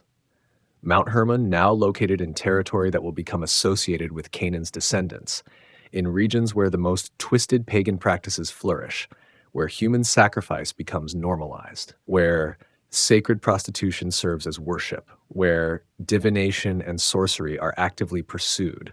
The Watchers gather there and they make a similar pact. They will descend to human women. They will produce offspring. They will impart forbidden knowledge. They will establish themselves as gods over the regions where humans have already opened themselves to spiritual deception through idol worship. The Book of Enoch describes what happens next in stark terms. And they took wives for themselves, and everyone chose for himself one each. And they began to go into them and were promiscuous with them. And they taught them charms and spells and showed them the cutting of roots and trees. Notice the pattern matches the first incursion. Sexual union with human women, transmission of forbidden knowledge, introduction of practices that will corrupt human society. But this time, the targets are specific, the Canaanites, the peoples inhabiting the territories cursed in Noah's tent. The culture's already sliding toward practices that mirror pre-flood corruption. Why them specifically? Because this land has been promised to Abram's descendants. The covenant line will eventually claim this territory. If it can be filled with giants before they arrive, if the people there become so corrupted and so powerful that conquest becomes impossible, then perhaps the promise can be blocked. The women bear children. The offspring grow to enormous size. The Nephilim return, not as numerous as before the flood, but present, real, dangerous. These hybrid beings inherit their father's strength and their mother's humanity. But as Enoch describes the first generation of Nephilim, they become parasites on creation. They began to sin against birds, animals, reptiles, and fish, and they devoured one another's flesh and drank the blood from it. Then the earth complained about the lawless ones. The giants consume, they take, they destroy. Everything they touch becomes a resource for their appetites, and they concentrate in specific regions. The text will later identify them by tribal names: Anakim, Rephaim, Emim, Zamzumim. Giants associated with particular territories, particular cities, particular strongholds in Canaan. But they don't just appear overnight as fully grown giants. There's a breeding process, generations during which the Nephilim bloodline spreads through the Canaanite population. The Watchers don't simply produce one generation and leave. They establish ongoing corruption. They teach the forbidden arts. They become objects of worship. The Canaanites develop gods with names and characteristics that suggest Watcher origins. Baal, the storm lord. Molech, the hungry god demanding child sacrifice. Ashtoreth, the fertility goddess served through prostitution. Behind these idols stand entities, fallen watchers positioning themselves as deities, accepting worship, demanding rituals that perpetuate corruption, and imparting knowledge. Keen word is. Enoch lists what the Watchers taught in the first incursion. Azazel taught men to make swords, knives, shields, breastplates, and showed them the metals of the earth and the art of working them, and bracelets and ornaments, and the use of antimony, and the beautifying of eyelids, and all kinds of precious stones and all coloring tinctures. Military technology, metallurgy, cosmetics, mining, the arts that enable warfare and vanity. Samyaza taught spells and root cutting. Armaros taught the release of spells. Barakil taught astrology. Kokabiel taught the signs. Tamiel taught astronomy. And Asaradel taught the motion of the moon. Sorcery, divination, astrology, celestial knowledge used for occult purposes rather than understanding the Creator's order. The second incursion brings similar instruction. The Canaanites develop sophisticated magical systems. They practice divination, They consult spirits. They use their knowledge of astronomy for astrological prediction. They advance metallurgy to create weapons and implements for their twisted rituals. All of it traced back to forbidden knowledge from entities who should never have shared it. Jubilees adds a detail. After the flood, when the demons pleaded to be allowed some operation on earth, they were given permission to tempt and to teach. 1/10 of the dead Nephilim spirits were released for this purpose. These demonic entities, neither fully spiritual like angels nor fully physical like humans, roam seeking bodies to inhabit, people to influence, knowledge to impart. They remember what their fathers taught before the flood. They can pass on that knowledge to willing humans. They can prepare populations to receive the Watchers when they descend again. So the Canaanites become primed, ready, opening themselves through their pagan practices to spiritual forces that should never touch human consciousness. And on Mount Hermon, the Watchers respond. They descend into the prepared population. They take women from tribes already practicing degraded worship. They produce offspring who grow to terrible size and strength. They establish themselves as gods over the territories they corrupt, and they watch.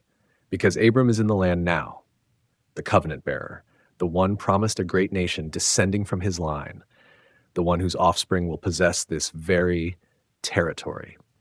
If the giants can be entrenched before his descendants, multiply. If the land can be fortified with hybrid warriors of immense strength, if the knowledge and power can be concentrated in Canaanite cities, then when the promised conquest comes, it will fail. The serpent's strategy shows through the confusion. Corrupt the promised land before the promised people arrive. Fill it with giants. Establish strongholds of twisted worship. Make it impossible to claim without violating the offspring of the Watchers, who are themselves violations of created order. Create a scenario where obedience to the conquest command requires engaging with Nephilim corruption. But the Creator has foreseen this. The command that will eventually come to Abram's descendants won't be live alongside the Canaanites. It will be drive them out completely. Show no mercy, destroy their altars and their sacred poles. Not genocide for racial reasons. Judgment for spiritual corruption. Removal of a population so contaminated by Nephilim genetics and Watcher-influenced practices that allowing them to remain would threaten the covenant plan. This is what the Watchers set in motion with their second descent. They make the promised land a battleground. They ensure that claiming the inheritance will require warfare against giants. They complicate the simple obedience Abram demonstrates with complex ethical challenges his descendants will face. But they miscalculate, because the same covenant that survives the flood, the same promise that endures through Babel, the same plan that selects Abram from pagan Ur, that plan includes provisions for dealing with giants. The Watchers descend thinking they've found a strategy. They haven't.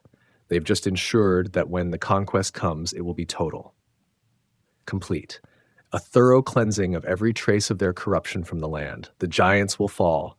The altars will burn. The practices will be rooted out. But first, they have to grow. The offspring have to mature.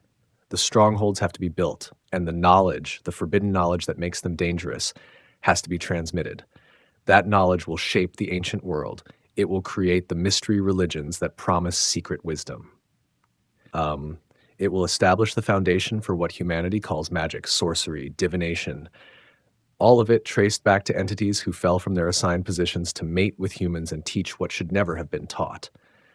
The Watchers return, and the giants are coming. The hybrid offspring, Nephilim in the Promised Land. The children grow unlike any human child. Their mothers bear them in agony. The texts hint that the pregnancies themselves are unnatural, the offspring consuming resources at rates that nearly destroy the women carrying them. When born, they appear mostly human, but their growth follows no normal pattern. By age 5, they stand as tall as adult men. By 10, they tower over everyone around them. By maturity, they reach heights that make normal humans look like children in comparison. The accounts describe them as giants, but the original language carries more specific meaning. Nephilim, from the Hebrew root naphal, to fall, the fallen ones, or those born of the fallen, the hybrid offspring of watchers and women. Genesis 6 describes the first generation, The Nephilim were on the earth in those days and also afterward when the sons of God came into the daughters of men, and they bore children to them. These were the mighty men who were of old, the men of renown. That phrase, and also afterward, becomes crucial. After what? After the flood, after the judgment that drowned the first generation of giants. They appear again. Numbers 13 confirms this when the spies returned from scouting Canaan. We saw the Nephilim there, the sons of Anak who come from the Nephilim, and we seemed to ourselves like grasshoppers, and so we seemed to them. Grasshoppers. That's the scale difference the spies describe. They feel like insects compared to the giants inhabiting the land. But these aren't the same individuals who lived before the flood. Those drowned. These are new generations, produced through a second incursion, born to Canaanite women from watchers who descended on Hermon. The Book of Enoch describes the original Nephilim's nature. They devoured all the acquisitions of men, and when men could no longer sustain them, the giants turned against them and devoured mankind. And they began to sin against birds and beasts and reptiles and fish, and to devour one another's flesh and drink the blood, parasitic, consuming, insatiable. They don't produce, they take. They drain the resources around them. Their appetites exceed what nature can sustain, and they're violent. Genesis 6 states clearly, the earth was filled with violence. The giants bring warfare, oppression, predation as their defining characteristics. The second generation carries the same traits. As they mature in Canaan, they dominate the populations around them. They establish themselves as rulers, warriors, champions. Their size and strength make them natural leaders in a world where might often determines right. But they're not immortal like their fathers. They're mortal like their mothers. They can be wounded, they can be killed, they age and eventually perish. But when they do, according to Enoch and Jubilees, something else happens. Their spirits don't go to Sheol like normal human souls. They don't rest in death, they become something else. Demons, disembodied spirits, neither fully spiritual nor fully physical, able to influence the physical realm but not properly inhabit it, craving flesh they no longer possess, seeking bodies to inhabit, corrupting whatever they touch. Jubilees describes it. The spirits of the giants afflict, oppress, destroy, attack, do battle, and work destruction on the earth from the days of the slaughter and destruction and death of the giants. This explains a great deal about what later texts call demon possession, about unclean spirits seeking to inhabit humans, about entities that wander, seeking rest and finding none. They're the disembodied spirits of the dead Nephilim, both from the first generation that drowned and the second generation that will eventually be destroyed in the conquest of Canaan. But while alive, the physical giants dominate specific territories. The Anakim settle primarily in the hill country. Hebron becomes their stronghold. 3 giant brothers, Ahiman, Sheshai, and Talmai, rule there when the spies scout the land. The Rephaim, another giant, spread across multiple regions east of the Jordan. Their name means dead ones or shades, perhaps connecting to their eventual fate or to their unnatural origin. The Emim inhabit territories east of the Salt Sea. Deuteronomy describes them, a people great and many and tall as the Anakim. The Zamzummim settle in Ammon's later territory, a people great and many and tall as the Anakim. The pattern repeats, multiple giant clans, multiple territories, all concentrated in and around the land promised to Abram's descendants. They build fortified cities. The spies report the cities are fortified and very large. Giants require larger doors, wider streets, higher ceilings. The architecture reflects the inhabitants. And cities built by giants with watcher-taught knowledge of metallurgy and construction become formidable strongholds. Og, king of Bashan, serves as a specific example preserved in later accounts. Deuteronomy records, for only Og, the king of Bashan, was left of the remnant of the Rephaim. Behold, his bed was a bed of iron. Is it not in Rabbah of the Ammonites? 9 cubits was its length, and 4 cubits its breadth, according to the common cubit. 9 cubits long, roughly 13 to 14 feet, assuming an 18-inch cubit. A bed that size suggests a man perhaps 10 to 12 feet tall. The text preserves this detail because the bed remained as evidence. Future generations could see it and know the giants were real. They lived, they ruled, and they were eventually defeated. But before their defeat, they terrorize. They dominate trade routes. They demand tribute. They raid settlements. Their presence makes travel dangerous and settlement precarious, and they perpetuate themselves. The giants take wives from among the Canaanite population. They produce offspring who carry the Nephilim bloodline, even if diluted. The genetic contamination spreads through the people inhabiting the Promised Land. This becomes critical to understanding the later conquest commands. When the command comes to eliminate the Canaanites completely, it's not arbitrary ethnic cleansing. It's surgical removal of a population contaminated by Nephilim genetics, a people so corrupted by giant bloodlines and watcher-influenced practices that allowing them to remain would threaten the genetic purity of the covenant line, because that's what this warfare is ultimately about. The seed of the woman must remain fully human to fulfill the promise. The bloodline through which the serpent crusher will come cannot be polluted with Nephilim genetics. Every giant clan in Canaan represents a threat to that promise. Every city where the Anakim dwell becomes a potential source of contamination. The Watchers know this. That's why they target this specific land. That's why they concentrate their offspring in the territories promised to Abram. Create a scenario where the promised people cannot claim their inheritance without either engaging with hybrid populations or abandoning the promise entirely. But they underestimate the covenant commitment. The giants grow tall, they build strong cities, they establish dominance over the land, and all of it will eventually be torn down. Every stronghold reduced, every giant clan eliminated. Every trace of their corruption burned from the territories they thought they could hold forever. The Nephilim return to the earth, but their days are numbered from the moment they're born. The Watchers impart forbidden knowledge, and that knowledge will destroy the civilization it creates. The knowledge of corruption, forbidden arts. The Watchers don't just produce hybrid offspring, they teach. According to Enoch, this instruction might be more dangerous than the genetic corruption, because while the giants can be destroyed, knowledge persists. It transfers. It hides in practices and traditions that outlive their original teachers. Azazel teaches first. He showed them swords and knives and shields and breastplates. Weaponry. Before this, conflicts might be settled with stones and clubs, natural implements, but Azazel introduces purpose-designed killing tools. He shows them metals, how to find them in the earth, how to extract them, how to work them, mining, smelting, forging.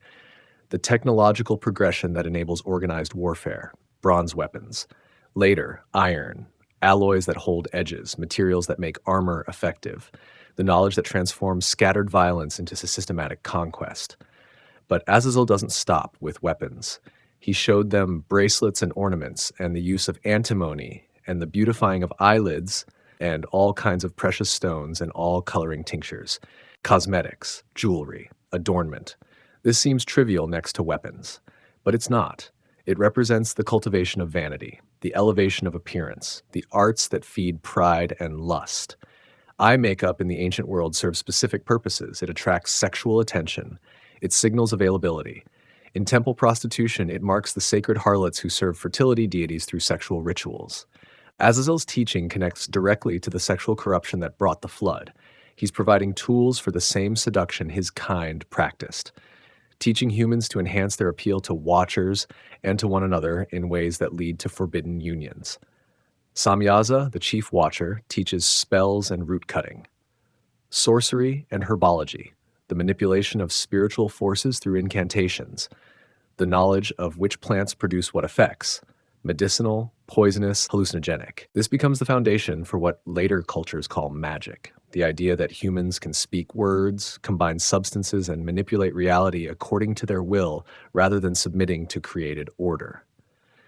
Root cutting involves more than medicine. It includes abortifacients, plants that terminate pregnancies, contraceptives, aphrodisiacs, the botanical knowledge that enables sexual activity without consequences or enhancement of desires beyond natural limits. Armaros teaches the release of spells, how to break enchantments, counter magic, the defensive arts to oppose the offensive ones Samyaza taught.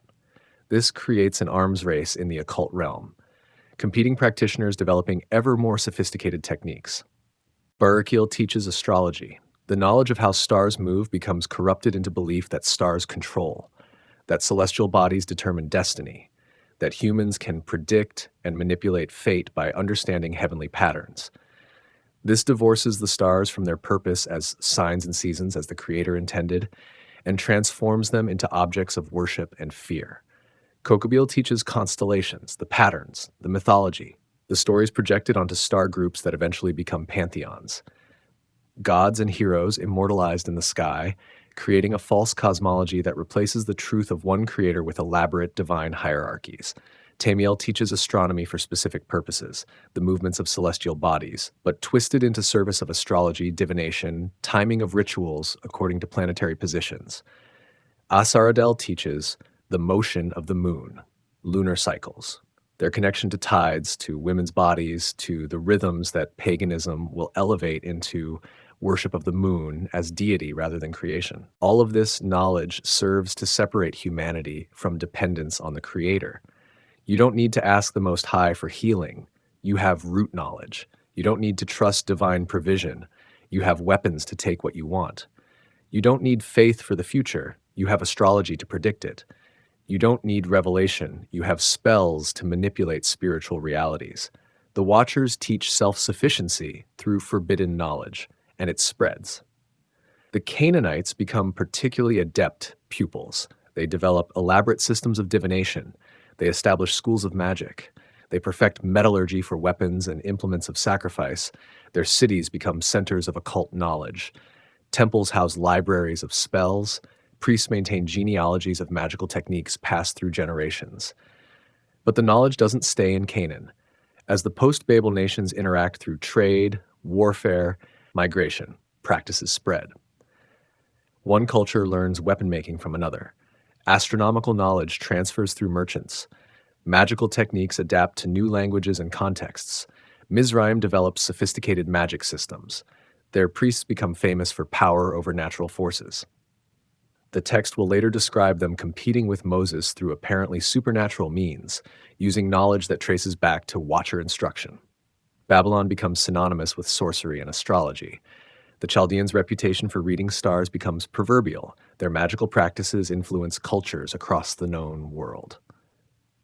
The Greeks develop mystery religions, secret knowledge available only to initiates, ritual progressions through levels of understanding, all of it echoing the forbidden instruction the Watchers gave. Behind every occult tradition, every magical system, every astrological practice, every form of divination, trace it back far enough and you find the Watchers.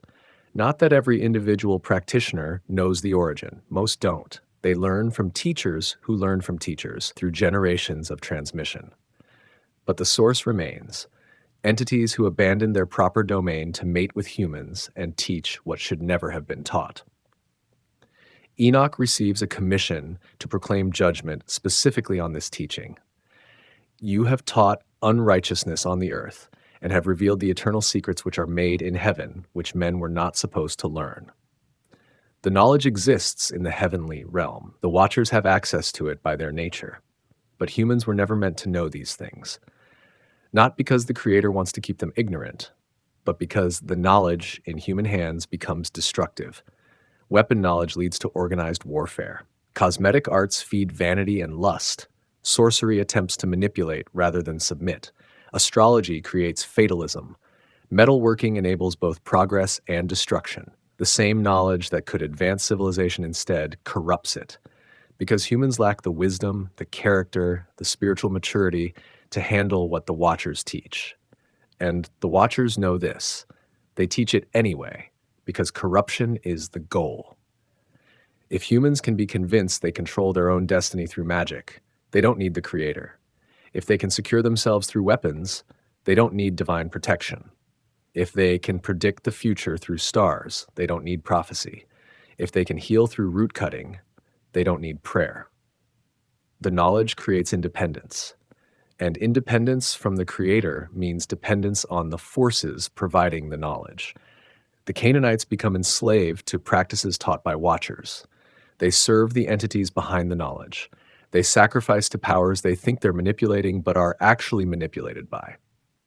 This is why the later command includes destroying their implements along with their people. Destroy their altars, break their sacred pillars, cut down their asherim, and burn their idols with fire.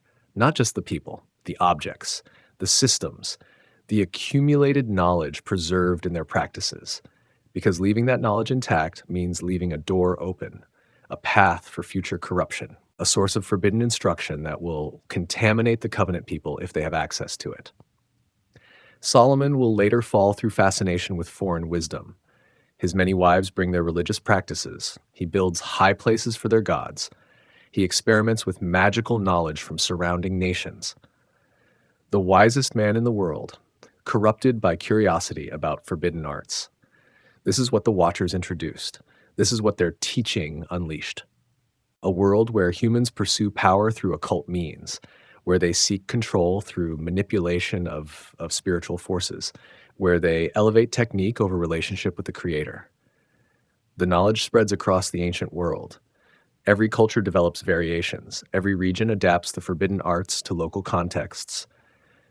But one people must remain separate: the covenant line, Abraham's descendants, the nation that will emerge from his offspring. They must resist the allure of forbidden knowledge, must maintain practices that honor the created order, must worship the Creator alone without attempting to manipulate spiritual realities through magic.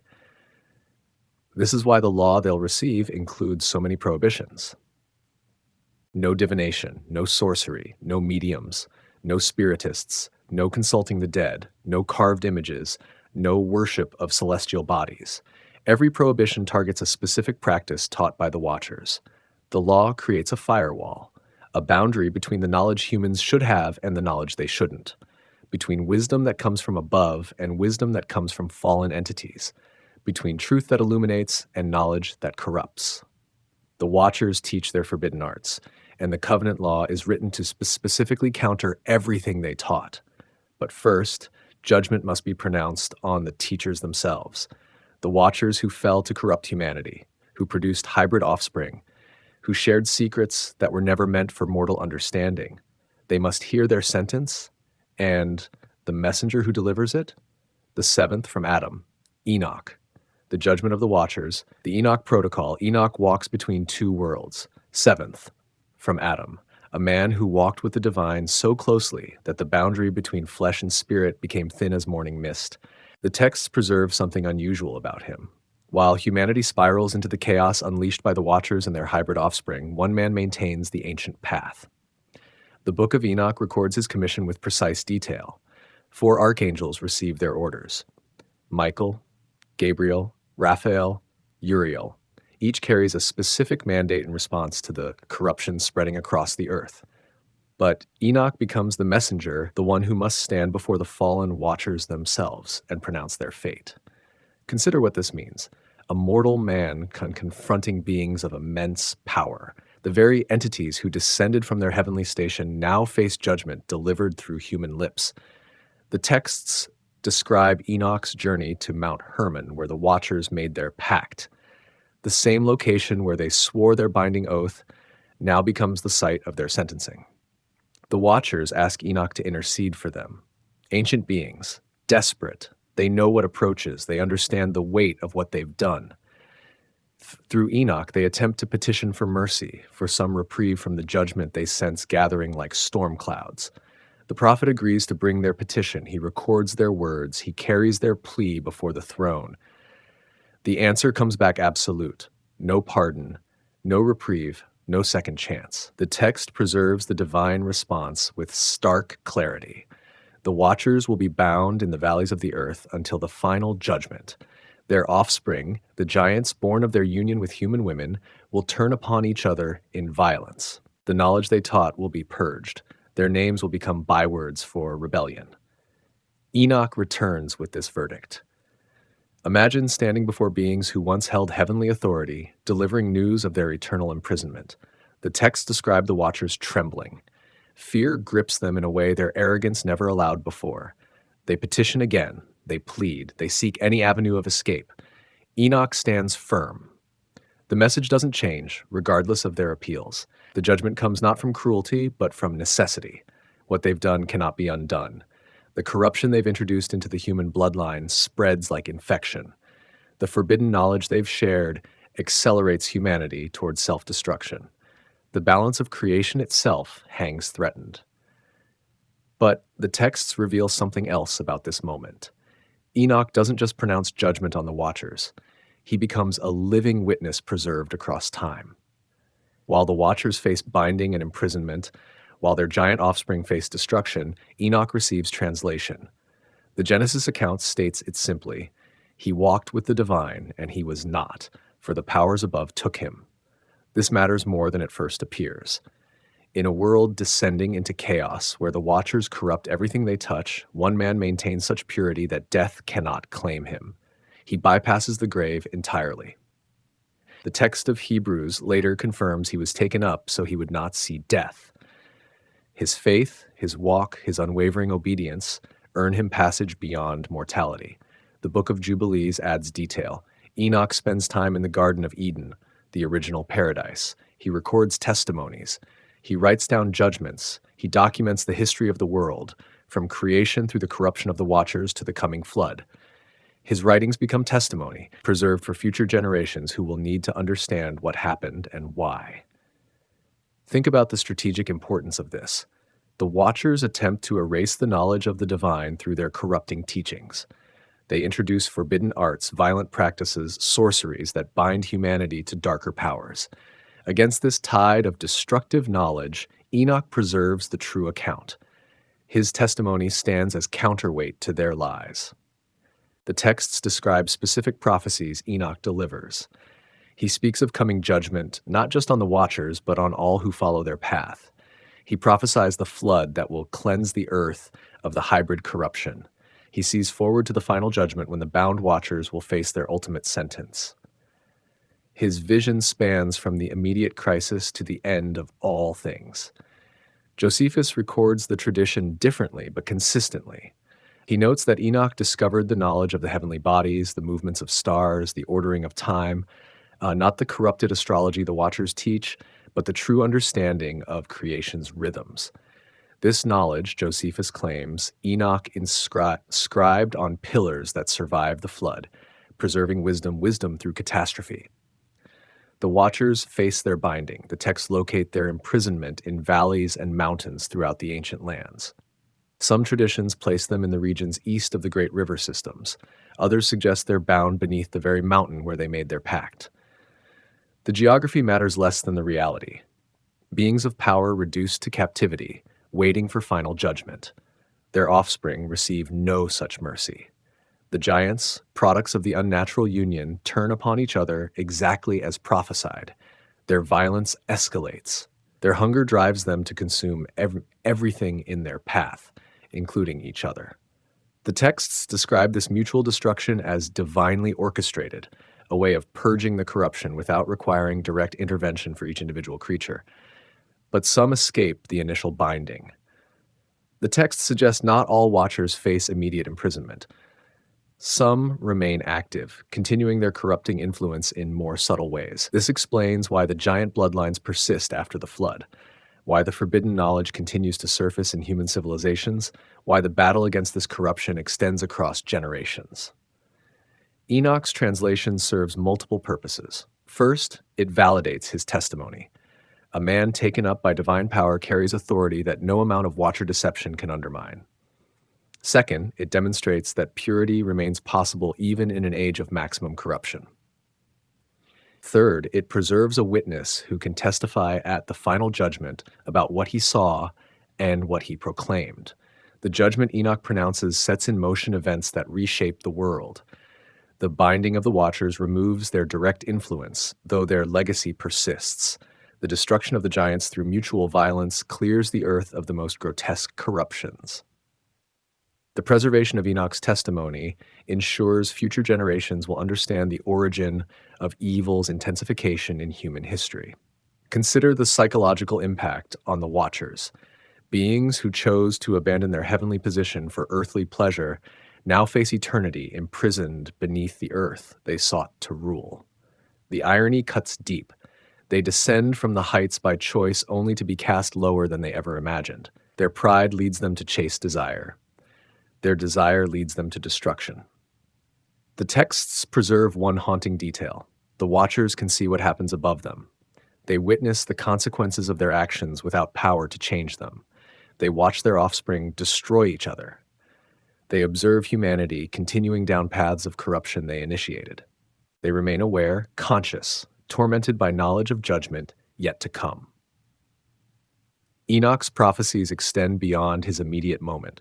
He speaks of a future when the imprisoned watchers will face final sentencing. He describes a time when all secrets will be revealed, all hidden things brought to light. His visions connect the corruption of his era to ultimate accountability in an age far beyond his own. The protocol Enoch follows becomes pattern. Later prophets will pronounce divine judgment on earthly powers with similar authority. The pattern repeats: divine commission, prophetic proclamation, inevitable fulfillment. What begins with Enoch's confrontation of fallen angels continues through every prophet who speaks truth to corrupted power. By the time Enoch completes his mission, the stage is set for what comes next. The Watchers face binding. Their giant offspring face mutual destruction. But the corruption they introduced doesn't vanish. It persists in human hearts, in preserved forbidden knowledge, in bloodlines that carry fragments of the unnatural union. The flood approaches. Enoch's testimony stands preserved. His translation demonstrates that righteousness remains possible. His judgment on the Watchers proves that even beings of great power face accountability.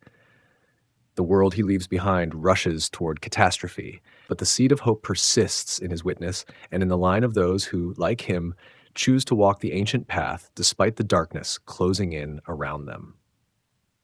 The cleansing fires, the Sodom and Gomorrah parallel. The cities of the plain shimmer in the desert heat. 5 cities cluster near the Salt Sea, in the valley that divides the mountains to the east from the highlands to the west: Sodom, Gomorrah, Zeboim, Bela.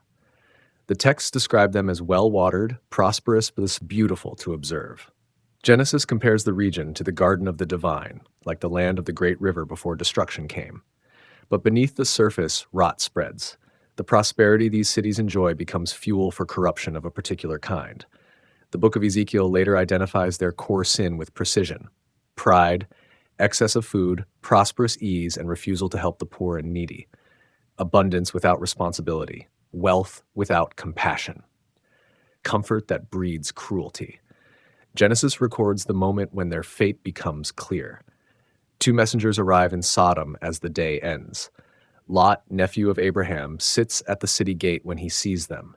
He recognizes something about these travelers that others miss. He insists they stay at his house, pressing them strongly. His urgency suggests he understands the danger they face in the streets. Night falls, and the city reveals its true nature. Men from every part of Sodom, both young and old, surround Lot's house. The entire city participates. They demand Lot bring out his guests so they might know them. The Hebrew text uses language that leaves no ambiguity about their intent. This isn't curiosity. This is assault, organized at community level. Lot steps outside and shuts the door behind him. He pleads with the mob. He calls them brothers. He offers his own daughters instead of his guests, a choice that reveals both the depth of ancient hospitality codes and the horror of the moment. The crowd's response shows how complete the corruption has become. They threaten to treat Lot worse than they planned for his guests. A resident alien daring to judge them? Unacceptable. The messengers pull Lot back inside. They strike the mob with blindness. But even this doesn't stop the attack. The texts note that the blinded men wear themselves out trying to find the door. Think about that. Even supernatural intervention fails to deter them. Their corruption runs so deep that losing sight only frustrates them rather than triggering any self-reflection. The messengers reveal their purpose. They've come because the outcry against these cities has grown so loud it reaches the heavens. They will destroy the place completely. Lot has until morning to gather anyone who will listen and leave. The clock starts ticking. Lot goes to his sons-in-law. He warns them. He explains what's coming. The text records their response with brutal simplicity. He seemed to them as one who jests. They laugh at him. The idea that their prosperous, powerful cities face destruction seems absurd. This is the same disbelief that gripped the generation before the flood. Warning falls on ears deafened by comfort and confidence. Morning comes. The messengers urge Lot to hurry. Take your wife, take your 2 daughters, leave now. But Lot hesitates. He lingers. The text doesn't explain why, but we can imagine the weight of leaving everything, everyone, the entire life he built in this place. The messengers have to physically grab Lot, his wife, and his daughters by the hands and drag them out of the city. They give one command: run to the mountains. Don't look back. Don't stop anywhere in the valley. The urgency in their words suggests the destruction will be immediate, total, inescapable. Lot bargains for permission to flee to a small city nearby instead. They grant this request. The city of Bela becomes Zoar, which means small, named for Lot's petition. The sun rises over the land. Lot reaches Zoar exactly as dawn breaks. The timing matters. In the full light of day, with no possibility of blaming darkness or imagination, the judgment falls. The texts describe it with specific detail. The powers above rain down burning sulfur on Sodom and Gomorrah, fire and brimstone from the sky. The destruction spreads beyond the two named cities. All the cities of the plain face the same fate. All their inhabitants. Everything growing in the ground. The thoroughness mirrors the flood's totality, but localized to this valley. Where the flood used water to cleanse, here fire serves the same purpose. Different method, same function, purging corruption that has reached critical mass. Lot's wife looks back. Despite the explicit warning, despite being physically dragged from the city, despite everything she's witnessed, she turns to see what's happening behind her. The text states simply that she becomes a pillar of salt. Later traditions debate whether this is metaphor or literal transformation. Either way, the message is clear. Attachment to what's being judged brings participation in that judgment. Abraham sees the smoke from a distance. He looks down toward Sodom and Gomorrah and sees the smoke of the land rising like smoke from a furnace. This is the same Abraham who just chapters earlier interceded for these cities. He bargained with the divine. If 50 righteous people live there, will you spare it? The number dropped to 45, then 40, 30, 20, finally 10. The answer was always yes. The city would be spared for 10 righteous, but 10 couldn't be found. The parallel to the Watcher judgment becomes clear when you examine what the texts suggest about these cities. The Book of Enoch mentions that some Watchers and their influence persist after the initial binding.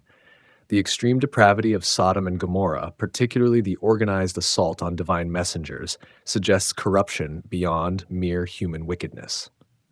The violent sexual aggression mirrors the Watcher's original sin, violating boundaries meant to remain fixed. Josephus adds an interesting detail. He mentions that certain pillars or landmarks from these cities remain visible in his time, still bearing the marks of the fire that destroyed them. Archaeological surveys of the region have found evidence of intense burning in the Bronze Age layers, along with scattered sulfur deposits unusual for the geography. The destruction serves multiple purposes. First, it removes a concentration of wickedness that threatens to spread. Second, it demonstrates that the judgment principles established before the flood still apply after it. Third, it protects the line of Abraham from corruption. The cities of the plain sit near the territory promised to Abraham's descendants. Their elimination clears the land. Later texts reference Sodom and Gomorrah as the standard for divine judgment. Isaiah, Jeremiah, Ezekiel, Amos all point to these cities when warning other nations about the consequences of persistent wickedness. The Messiah himself uses them as examples of judgment certain and complete. They become shorthand for the idea that there exists a point beyond which mercy cannot extend without undermining justice itself. The Book of Jude makes an explicit connection. It describes Sodom and Gomorrah as giving themselves over to sexual immorality and going after strange flesh, serving as an example by undergoing the punishment of eternal fire. The phrase strange flesh echoes the Watcher accounts. The same boundary violation, the same corruption, the same fiery judgment. Think about the strategic timing. This destruction occurs after Babel disperses humanity, but before Abraham's descendants multiply into a nation. It's a controlled burn, removing specific corruption without requiring another global flood.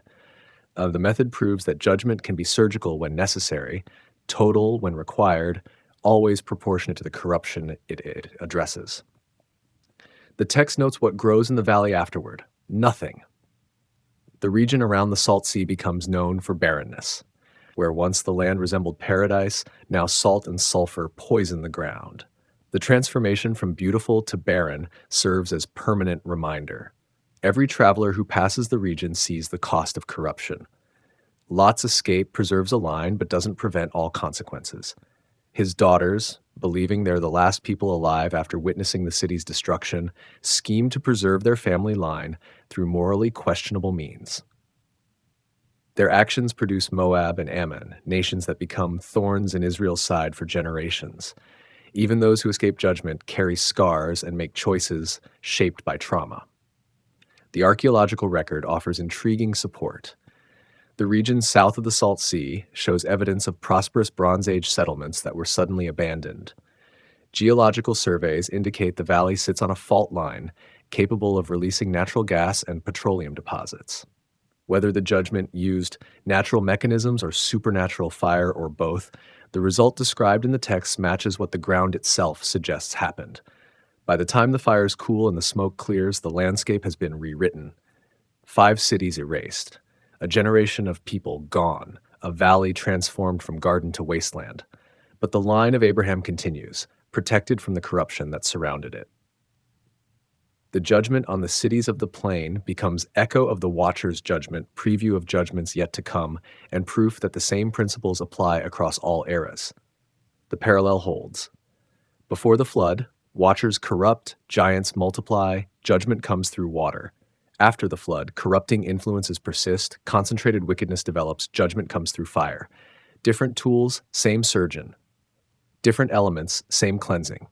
The method changes, but the principle remains constant. Corruption that reaches critical mass faces removal, whether by flood, fire, or forces yet to come. Abraham.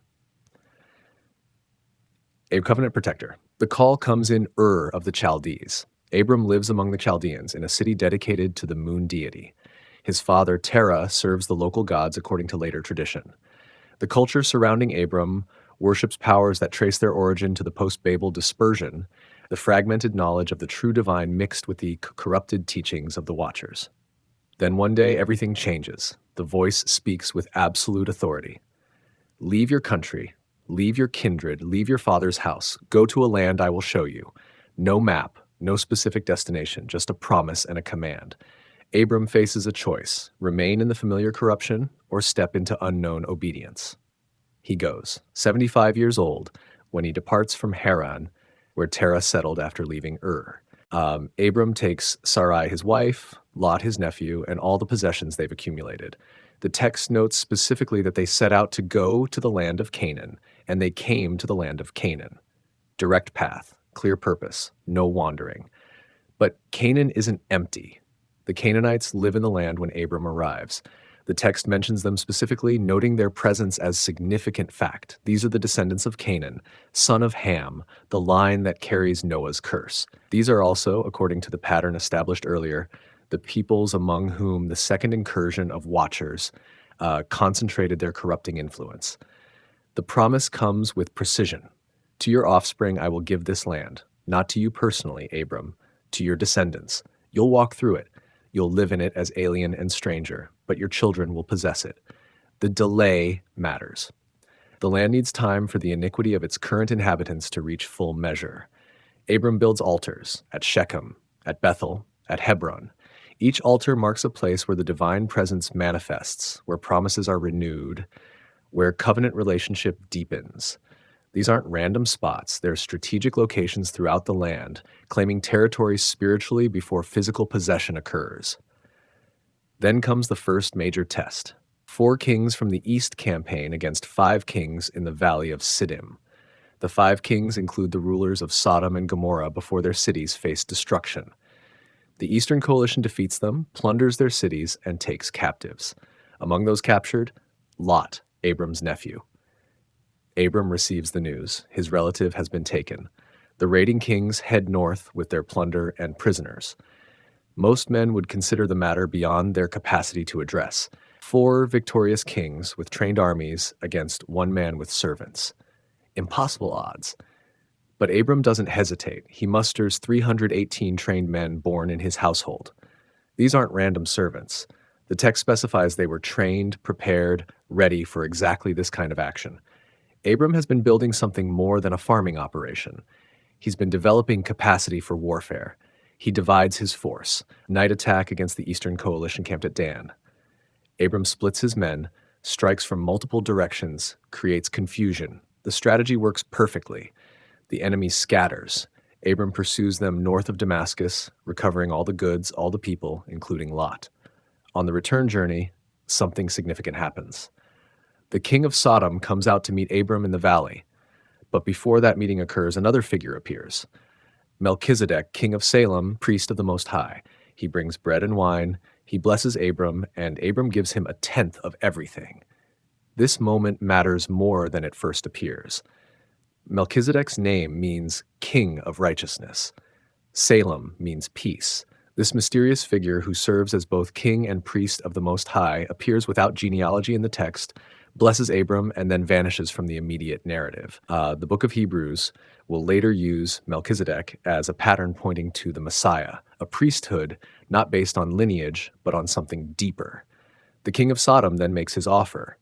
Give me the people, keep the goods for yourself, standard practice after military victory. But Abram refuses. He's made an oath to the Most High, possessor of heaven and earth. He won't take even a thread or a sandal strap from the king of Sodom. He won't give this wicked king the ability to claim he made Abram rich. Think about what Abram just demonstrated. He defeated a coalition of 4 kings. He recovered all the plunder. He rescued all the captives. He proved he can fight and win. But he refuses to profit from association with Sodom. He maintains absolute separation from the corrupted cities, even while rescuing people from them. He draws clear lines. This battle reveals something the text doesn't explicitly state. Abram didn't just fight human kings. The Eastern Coalition came from regions where giant clans held influence. The king of Shinar suggests connection to Nimrod's territory. The king of Elisar may link to territories where Rephaim lived. This wasn't just a raid. It was Abram engaging with powers shaped by the post-Babel, post-Watcher corruption. The covenant deepens after this victory. The divine promise expands. Count the stars if you can count them. So shall your offspring be. Abram believes, and it's counted to him as righteousness. The same night, more detail arrives about the promise. Your descendants will be slaves in a land not theirs for 400 years. Then they will come out and return here. Why the delay? Because the iniquity of the Amorites is not yet complete. That phrase matters. The Amorites, part of the Canaanite complex, haven't yet reached the level of corruption that requires removal. Their wickedness continues to develop. The giants among them continue to spread, but the time will come when their iniquity fills up, and then Abram's descendants will return as instruments of judgment. Years pass. The promise of offspring seems delayed. Sarai suggests Abram have a child with Hagar, her servant. Abram agrees. Ishmael is born. But 13 years later, the divine voice returns with clarification. Sarai will bear the promised son, not Hagar, not Ishmael. The promise runs through Isaac, the child of promise, not through Ishmael, the child of human effort. The covenant receives a sign, circumcision. Every male in Abram's household, including Abram himself at 99 years old, undergoes this mark in their flesh. It's painful. It's permanent. It's a physical reminder of covenant relationship, and it's a sign that sets Abram's line apart from all surrounding peoples. Then comes the destruction of Sodom. Abram intercedes for the cities. He bargains for them, but they fall anyway. The separation between Abram's line and the corrupted cities becomes absolute. Lot escapes barely, his wife doesn't, and the cities of the plain vanish in fire and sulfur. Isaac arrives exactly as promised, a son born to 100-year-old Abraham and 90-year-old Sarah. Impossible by natural means. Laughter turns to reality. The child of promise enters the world carrying the future of the covenant. But the testing isn't finished. Abraham receives the command to offer Isaac on Mount Moriah. Take your son, your only son, whom you love, and offer him, the same son through whom all the promises are meant to flow. Abraham obeys. He builds the altar, he binds Isaac, he raises the knife, and at the last moment the voice stops him. Now I know that you fear me, seeing you have not withheld your son, your only son, from me. The pattern becomes clear across Abraham's life. He's called out of corruption in Ur. He separates from Lot before Sodom's destruction. He defeats kings who represent post-Babel powers. He refuses profit from wicked cities. He marks his household with covenant signs. He trusts promises that seem impossible. And through all of this, he's establishing something, a protected line through which the ultimate answer to the Watcher corruption will eventually come. The Battle of the Kings wasn't random military action. Abraham demonstrated that the covenant line can fight and win against powers shaped by the rebellion. The separation from Sodom wasn't just moral fastidiousness. It was strategic protection from corruption that would reach judgment level. The acceptance of Melchizedek's blessing pointed to a priesthood not contaminated by the Canaanite systems. By the time Abraham dies, he's accomplished the mission.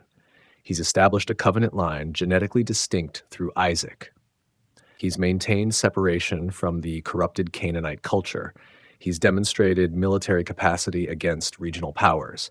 He's placed his descendants in position to eventually inherit the land once its current inhabitants reach the tipping point of corruption. The giants in Canaan continue to grow. The Amorites continue their practices. The iniquity continues accumulating. But now there's a counterforce in place, a bloodline protected by covenant, a people marked as different, a nation in embryo that will eventually return to cleanse the land of the very corruption the Watchers introduced and the giants embody. Abraham doesn't live to see the conquest. He doesn't witness his descendants defeating the Anakim. He doesn't see the giant strongholds fall, but he establishes the foundation that makes all of it possible. The covenant protector doesn't fight every battle. He builds the platform from which future battles can be won. The Anakim, giants in the spy report. 430 years after Abraham's line descends into Egypt, they emerge as a nation. Moses leads them out with mighty signs. They cross through the sea on dry ground. They camp at the mountain where the covenant is renewed. They build the tabernacle and organize as a holy nation. Then they march toward the land promised to their fathers. The border of Canaan rises before them. Moses selects 12 men, one from each tribe, for a reconnaissance mission. Go up into the hill country. See what the land is like. Observe the people who live there. Are they strong or weak? Are they few or many? Check the cities. Are they fortified or open? Examine the land itself. Is it good or bad? Bring back fruit as evidence. The spies enter Canaan and spend 40 days exploring. They go up through the Negev. They come to Hebron, where Ahiman, Sheshai, and Talmai live. The text identifies these three by name and adds a crucial detail. They are the descendants of Anak. The genealogy matters. Anak means long-necked or giant. His descendants are the Anakim, the giant clans who've established themselves as the dominant power in the region. The spies continue north to the valley of Eshcol. There they cut down a branch with a single cluster of grapes so large it requires 2 men carrying it on a pole between them. They also gather pomegranates and figs. The abundance of the land is undeniable. The soil produces fruit of extraordinary size and quality. They return after 40 days. The entire congregation gathers to hear the report. The spies present the fruit they've collected. They confirm the land flows with milk and honey. They have evidence in their hands. But then comes the pivot. However, that one word changes everything. However, the people who live in the land are strong. The cities are fortified and very large, and moreover, we saw the descendants of Anak there. The Amalekites live in the Negev. The Hittites, Jebusites, and Amorites live in the hill country. The Canaanites live by the sea and along the Jordan. Caleb tries to counter the growing panic. Let us go up at once and occupy it, for we are well able to overcome it. His voice rings with confidence. He's seen the same things the others have seen. He knows the challenges, but he trusts the promise more than he fears the obstacles. The other spies shut him down. We are not able to go up against the people, for they are stronger than we are. Then they begin spreading what the text calls a bad report about the land. The land devours its inhabitants. Everyone we saw there is of great height. We saw the Nephilim there, the sons of Anak who come from the Nephilim. We seemed to ourselves like grasshoppers, and so we seemed to them. This moment crystallizes the crisis. The spies identify the Anakim explicitly as descendants of the Nephilim. They connect the giant clans in Canaan directly to the hybrid offspring of the Watchers. They're not using metaphor or exaggeration. They're making a genealogical claim. The same corruption that required the flood has reemerged in the land promised to Abraham's descendants. The congregation's response is immediate panic. They weep through the night. They blame Moses and Aaron for bringing them to die in this land. They propose choosing a new leader to take them back to Egypt. The promise means nothing when weighed against the terror the giant clans inspire. Better slavery in Egypt than death at the hands of the Anakim. Moses and Aaron fall on their faces before the assembly. Joshua and Caleb tear their clothes in grief. They plead with the congregation. The land we pass through is exceedingly good. If the divine delights in us, he will bring us into this land and give it to us. Only do not rebel. Do not fear the people of the land. Their protection is removed from them, and the presence is with us. Do not fear them. The congregation responds by threatening to stone them. The very men speaking truth, offering hope, pointing to the promise, face violence from the people they're trying to help. The rebellion reaches critical mass. Then the glory of the divine appears at the tent of meeting before all the people. The judgment comes swift. How long will this people despise me? How long will they not believe in me despite all the signs? The generation that refused to trust will die in the wilderness. Not one of them except Caleb and Joshua will see the land. Their children will enter, but those who voted for Egypt over the promise will wander for 40 years, 1 year for each day the spies explored the land. The spies who brought the bad report die immediately. A plague strikes them down before the congregation. Only Joshua and Caleb survive. The contrast is stark. Those who spoke truth based on trust in the promise live. Those who spread fear based on physical observation die before the day ends. But the specifics of the spy report deserve closer examination. They mention seeing the Nephilim specifically. They identify the Anakim as descendants of these Nephilim. They describe the fortified cities. They note the great size of the inhabitants. They compare themselves to grasshoppers in relation to the giants. Every detail points to the same conclusion. The giant clans have established themselves as the ruling power in Canaan. Archaeological evidence supports the existence of unusually tall people in ancient Canaan.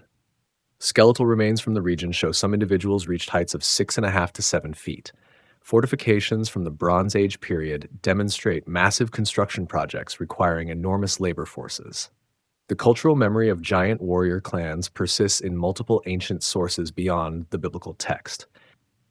The text later provides more specific information about the Anakim. They're described as a strong and tall people. When Moses recounts the spy episode years later, he notes that the Anakim are part of the Rephaim, another giant clan. The Rephaim have a longer history in the region, mentioned in Genesis during Abraham's time. The Anakim represent one branch of this broader giant population. The geography of Anak's descendants is specific. Hebron serves as their stronghold. The text names Ahiman, Sheshai, and Talmai as the 3 sons of Anak living there. Arba, the father of Anak, founded the city. It was originally called Kiriath Arba, the city of Arba, because he was the greatest man among the Anakim. Think about what this means for the conquest. The land promised to Abraham's descendants has become a stronghold of giant clans. The very ground that's supposed to belong to the covenant people is occupied by those who carry the genetic corruption of the Watcher incursion. The battle for the land isn't just about territory. It's about cleansing the region of this hybrid remnant. The 40-year delay serves multiple purposes. The rebellious generation dies off. Their children grow up in the wilderness, learning trust rather than fear. They're trained in warfare through conflicts with peoples like the Amalekites. They develop the military capacity needed to face the Anakim. And the iniquity of the Amorites and Anakim continues to fill up, reaching the level where judgment becomes inevitable. Joshua and Caleb wait 40 years. They're 85 years old when they finally enter the land. Caleb specifically requests Hebron, the stronghold of the Anakim, as his inheritance. Give me this hill country of which the divine spoke. Joshua heard how the Anakim are there with great fortified cities. Perhaps the presence will be with me, and I shall drive them out. The spy report, though it triggers rebellion, establishes crucial information. The enemy is identified, their locations are mapped, their strength is assessed, their nature as Nephilim descendants is confirmed. When the conquest begins, Israel knows exactly what they're facing. The fear that paralyzed the first generation becomes intelligence that guides the second generation. The Anakim represent the clearest evidence that the giant problem didn't end with the flood. Whether through a second incursion of Watchers or through some surviving genetic corruption that expressed itself in later generations, the hybrid bloodline persists. It concentrates in Canaan. It builds fortified cities. It establishes itself as the dominant military power in the region. But the spy report also reveals the Anakim's vulnerability. Their protection is removed. The phrase suggests they've lost divine covering through their continued wickedness. They're strong physically, but exposed spiritually. The same corruption that makes them formidable also ensures their judgment. They've filled up their iniquity. Their time runs short. By the end of the 40 years, everything changes. The generation that feared the giants is dead. The generation that will face them has been trained. Joshua leads them to the Jordan. Caleb waits for his chance at Hebron. The Anakim still hold the high ground, still occupy the fortified cities, still inspire terror. But now there's an army coming that doesn't see grasshoppers when they look in the mirror. They see covenant people, trained in the wilderness, commanded by the divine, ready to cleanse the land of the very corruption the Watchers introduced generations ago. The giants still stand tall, but their days are numbered. The spy report that triggered 40 years of wandering becomes the battle plan for the conquest. Every city mentioned, every giant clan noted, every fortified stronghold identified, all of it will be addressed systematically. The Anakim made the list. Now Joshua will work his way through it. The War of the Giants, Joshua's campaign. The Jordan parts at flood stage. 40 years after the spy report, the next generation stands ready. Joshua leads them across on dry ground. The moment they set foot on the western bank, the conquest begins. But this isn't just a campaign to take territory. It's a targeted operation to eliminate specific populations. Jericho falls first, 7 days of marching, 7 priests with 7 trumpets. On the 7th day, 7 circuits around the city. Then the blast, the shout, the walls collapse. The city is devoted to destruction. Everything in it must be removed. The text emphasizes this with absolute clarity. Only Rahab and her household survive because she protected the Israelite spies. But Jericho is preparation. The real targets lie in the hill country, where the Anakim have concentrated their power. Hebron, Debir, the fortified cities in the Negev. These strongholds must fall if the land is to be cleansed of the giant clans. The southern coalition forms quickly. The king of Jerusalem hears that Jericho has fallen and Ai has been taken. He sends word to 4 other kings, Hebron, Jarmuth, Lachish, and Eglon. 5 kings unite against the threat. Notice who leads the coalition. The king of Hebron, the city of the Anakim, takes his place as one of the primary powers organizing resistance. The coalition attacks Gibeon. Gibeon had made peace with Israel, and now they need help. Joshua marches his army all night from Gilgal. He arrives at dawn and throws the coalition forces into panic. The battle becomes rout. The divine hurls large stones from heaven on the fleeing army. More die from the hailstones than from Israelite swords. Then comes one of the most unusual moments in ancient warfare. Joshua needs more time to complete the victory. He speaks to the sun and moon, stand still. The text records that the sun stopped in the midst of heaven and did not hurry to set for about a whole day. Extended daylight allows complete destruction of the coalition forces. The 5 kings try to hide in a cave at Makkedah. Joshua seals them inside with large stones. After finishing the battle, he brings the kings out. His commanders put their feet on the necks of these kings. Then Joshua strikes them down and hangs them on 5 trees until evening. The kings of the coalition, including the king of Hebron, die that day. But taking the cities remains. Joshua's forces sweep through the south. Makkedah, Libnah, Lachish, Eglon. Each city falls. Each population faces the same treatment. The text repeats the formula with deliberate emphasis. Joshua devoted all to destruction, leaving none remaining. He did to them just as he did to Jericho and its king. Then they marched to Hebron, the city of Arba, the stronghold of the Anakim, the place where Ahiman, Sheshai, and Talmai, the 3 sons of Anak, make their stand. Joshua captures the city. The text states clearly, he struck it with the edge of the sword, devoting to destruction every person in it. He left none remaining. But there's a detail that matters. The text later clarifies that Caleb is the one who ultimately drives out the 3 sons of Anak from Hebron. Joshua takes the city during the general conquest, but the Anakim themselves require focused effort.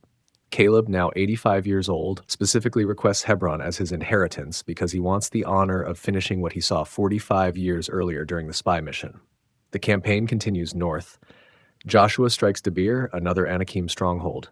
The king and every person in it face destruction. The text emphasizes the thoroughness. No survivors, no remnant. The pattern holds consistent across each giant stronghold. After the southern campaign, Joshua turns to the northern coalition. The king of Hazor hears what happened in the south and organizes an even larger alliance. The text describes the gathering, warriors as numerous as sand on the seashore, with very many horses and chariots. The coalition includes kings from the mountains, the Arabah, the lowland, and the heights. More importantly, it includes the Anakim. The text specifically mentions that the coalition includes people from the hill country where the Anakim dwell. This is the northern branch of the giant clans joining forces with conventional armies. The combination of numbers, equipment, and the giant warriors creates the most formidable opposition Israel faces. Joshua receives direct instruction. Do not be afraid of them. Tomorrow at this time, I will give them all slain before Israel. Hamstring their horses. Burn their chariots. The strategy is clear. Remove their technological advantage. Make this about infantry combat where covenant promise matters more than military hardware. The battle at the waters of Merom. Joshua comes against them suddenly. The surprise attack works. The coalition breaks. Joshua's forces pursue them to Greater Sidon in the north, to Misrephoth Maim in the west, and to the valley of Mizpeh in the east. The text repeats the formula. They struck them until he left none remaining. Hazor burns. The most powerful city in the north, the head of all the kingdoms, goes up in flames. Joshua takes all the cities of those kings and devotes them to destruction. The pattern continues. Systematic, thorough, complete. Then comes a crucial summary statement. Joshua took all the land, the hill country, and all the Negev, and all the land of Goshen, and the lowland, and the Arabah, and the hill country of Israel and its lowland. But the text adds specific detail about one particular campaign within this larger conquest. Joshua wiped out the Anakim from the hill country, from Hebron, from Debir, from Anab, and from all the hill country of Judah and Israel. Joshua devoted them to destruction with their cities. There was none of the Anakim left in the land of the people of Israel. The emphasis is remarkable. The general population faces conquest, but the Anakim face extinction. However, 3 locations preserve Anakim survivors: Gaza, Gath, Ashdod, 3 Philistine cities in the coastal plain. The text notes this specifically. The reason becomes important later. These remnant populations produce the giant warriors that plague Israel into the time of David. The campaign summary provides specific numbers. 31 kings defeated, territories from Mount Halak in the south to Baal Gad in the valley of Lebanon in the north. The text lists them methodically. The king of Jericho, the king of Ai, the king of Jerusalem, the king of Hebron, the king of Debir, and so on, through all 31. But mixed with the conventional kingdoms are specific mentions of giant territories: the Rephaim in Ashtaroth and Edrei, the Anakim in the hill country.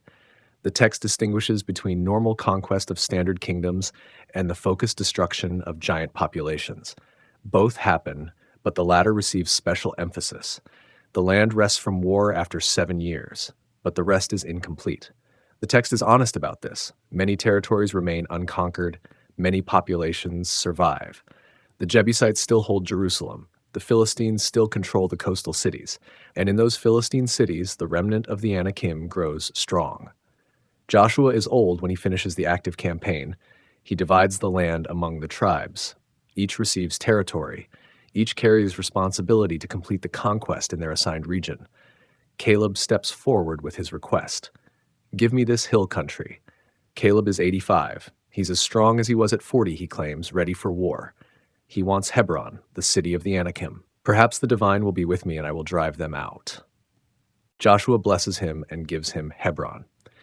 Caleb goes to war against the 3 sons of Anak, Ahiman, Sheshai, Talmai, the same 3 names mentioned in the spy report 45 years earlier. Whether these are the same individuals or descendants carrying the same names, Caleb faces them. The text states simply, he drove out from there the 3 sons of Anak. Other individuals complete similar assignments. Othniel takes Debir and receives Caleb's daughter as wife for his victory. The tribe of Judah assists Simeon in clearing their territories.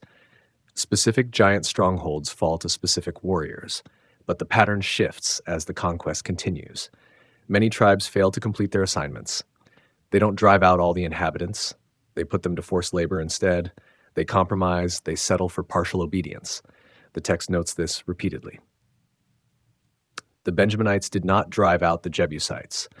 The tribe of Manasseh did not take possession of those cities, for the Canaanites persisted in dwelling in that land. The consequences of incomplete conquest emerge quickly. The peoples who should have been removed become thorns in Israel's sides. The giant remnants in the Philistine cities grow into the warriors who challenge Israel for generations. The compromise that seemed pragmatic in the moment creates strategic problems for the future. The war of the giants is real. Hebron falls, Debir falls, the hill country is cleared. The Anakim face systematic destruction. But the three Philistine cities preserve survivors. Those survivors carry the genetics, the culture, and the violence of the giant clans forward. The war Joshua fights successfully, the next generation will have to fight again. By the time Joshua dies, the land is largely conquered. The major Anakim strongholds are destroyed, the fortified cities are taken, the coalition armies are defeated, the kings are removed, but the incomplete obedience, the compromise, the failure to finish the task completely, all of it sets up the conflicts that follow. The giants aren't completely gone. They're reduced, scattered, pushed to the margins. But in Gaza, Gath, and Ashdod, they remain. They rebuild. They train new generations. They wait. And eventually, they produce warriors who step forward to challenge Israel again. The War of the Giants achieves its primary objective. The Anakim are broken as a controlling power in Canaan. Their strongholds are destroyed. Their populations are decimated. The land promised to Abraham's descendants is cleansed of the major concentrations of hybrid corruption. But war never ends completely. It just changes theaters. The conquest under Joshua eliminates the Anakim from most of the Promised Land. The battles under the judges and David will eliminate the remnant that survives. The war continues, the enemy adapts, but the outcome, established in covenant promise, remains certain. The last strongholds, Goliath and his kin. Generations pass after Joshua's conquest. The Philistines control 5 cities along the coastal plain: Gaza, Ashdod, Ashkelon, Gath, Ekron. These cities operate as independent city-states united by common culture and military alliance, but among them, one city stands distinct. Gath produces warriors of extraordinary size and skill. The valley of Elah becomes a battlefield. Israel and the Philistines face each other across the ravine. The armies camp on opposite ridges. Neither side moves to attack. Instead, each morning for 40 days, a single champion emerges from the Philistine ranks. His name is Goliath of Gath. The text provides unusual detail about his physical description. His height measures 6 cubits and a span. Using the ancient cubit of approximately 18 inches, this places him between 9 and 10 feet tall. His armor weighs 5,000 shekels of bronze, roughly 125 pounds. The iron point of his spear weighs 600 shekels, about 15 pounds. But the measurements matter less than the genealogy. Goliath comes from Gath, the same city where the Anakim found refuge after Joshua's campaign. The text doesn't explicitly call him a descendant of the giants, but his size, his city of origin, and later references to his brothers make the connection clear. He represents the remnant of the giant clans preserved in Philistine territory, now emerging to challenge Israel. His challenge rings out each morning. Choose a man for yourselves. Let him come down to me. If he can fight me and strike me down, we will be your servants. But if I prevail against him and strike him down, you shall be our servants. The stakes are total. Single combat to determine the outcome of the entire war. The Israelite army responds with terror. Saul stands head and shoulders above other men, yet even he won't face the giant. For 40 days, the challenge goes unanswered. Fear paralyzes the covenant people just as it did their ancestors at Kadesh Barnea when the spies brought back reports of the Anakim. Then David arrives with supplies for his brothers. He's a shepherd, youngest of Jesse's sons, too young for military service. He hears Goliath's challenge. He asks questions. What will be done for the man who strikes down this Philistine? Who is this uncircumcised Philistine that he should defy the armies of the living one? His brother Eliab rebukes him. Why did you come down? With whom did you leave those few sheep? I know your presumption and the evil of your heart. You just want to see the battle. The dismissal is complete. David is nobody. he should go home. But David persists. Word reaches Saul that someone is asking about fighting the giant. They bring David to the king. Let no man's heart fail because of him. Your servant will go and fight with this Philistine. Saul looks at this teenager and states the obvious. You are not able to go against this Philistine to fight with him. You are but a youth, and he has been a man of war from his youth. David tells stories. Your servant used to keep sheep for his father. When a lion or a bear came and took a lamb from the flock, I went after it, struck it, and delivered the lamb from its mouth. When it rose against me, I caught it by its beard, struck it, and ended it. I did this to both the lion and the bear. This uncircumcised Philistine shall be like one of them, seeing he has defied the armies of the living one. The logic is simple. The divine who delivered me from the paw of the lion and the paw of the bear will deliver me from the hand of this Philistine. David doesn't claim personal strength. He points to protection that operates beyond physical capability. Saul, desperate for any solution, agrees. He tries to give David his armor. The young shepherd puts on the bronze helmet, the coat of mail, the sword. Then he tries to walk and can't. I cannot go with these, for I have not tested them. He takes them off. Instead, he chooses 5 smooth stones from the brook and his shepherd's staff. The choice seems foolish. A boy with a stick and a sling against an armored giant with spear, sword, and shield. Goliath sees David approaching and feels insulted. Am I a dog that you come to me with sticks? He curses David by his gods. Come to me, and I will give your flesh to the birds of the air and the beasts of the field. David's response carries weight beyond his years. You come to me with sword, spear, and javelin. But I come to you in the name of the divine of hosts, the power of the armies of Israel, whom you have defied. This day he will deliver you into my hand. I will strike you down, cut off your head, and give the dead bodies of the Philistine army to the birds and beasts. All the earth may know there is a power in Israel. All this assembly may know that he saves not with sword and spear, for the battle belongs to him. Goliath moves forward. David runs toward the battle line to meet him. He reaches into his bag, takes a stone, slings it, and strikes the Philistine on his forehead. The stone sinks into his forehead. He falls face down on the ground. The giant is down but not yet finished. David runs, stands over him, takes Goliath's own sword, and cuts off his head. The Philistine army sees their champion dead and flees. Israel pursues them to the gates of Ekron. The valley fills with Philistine bodies. David takes the giant's head to Jerusalem. He keeps Goliath's weapons. The victory makes David famous overnight. Women sing about him in the streets. Saul has struck down his thousands, David his 10,000s. The song infuriates Saul and sets in motion years of conflict between the king and the young giant slayer. But Goliath isn't the last of his kind. Years later, during another battle with the Philistines, a warrior named Ishbi-Benob tries to strike down David. The text describes him as one of the descendants of the giants. His bronze spear weighs 300 shekels, and he wears new armor. He corners David, exhausted from battle. Abishai, son of Zeruiah, comes to David's rescue and strikes down the Philistine. After that incident, David's men make a decision. You shall no longer go out with us to battle, lest you quench the lamp of Israel. David is too valuable to risk in direct combat, but the battles against the giant warriors continue. At Gob, another battle erupts. Sibbecai the Hushathite strikes down Saph, who is also one of the descendants of the giants. The pattern repeats. Giant warriors emerging from the Philistine cities, Israelite champions meeting them in combat. Another battle at Gob produces another giant. Elhanan, son of Jareh-Oregim, strikes down Goliath's brother. His name is Lami. The shaft of his spear is like a weaver's beam, matching the description of Goliath's weapon. The family resemblance extends to equipment and tactics.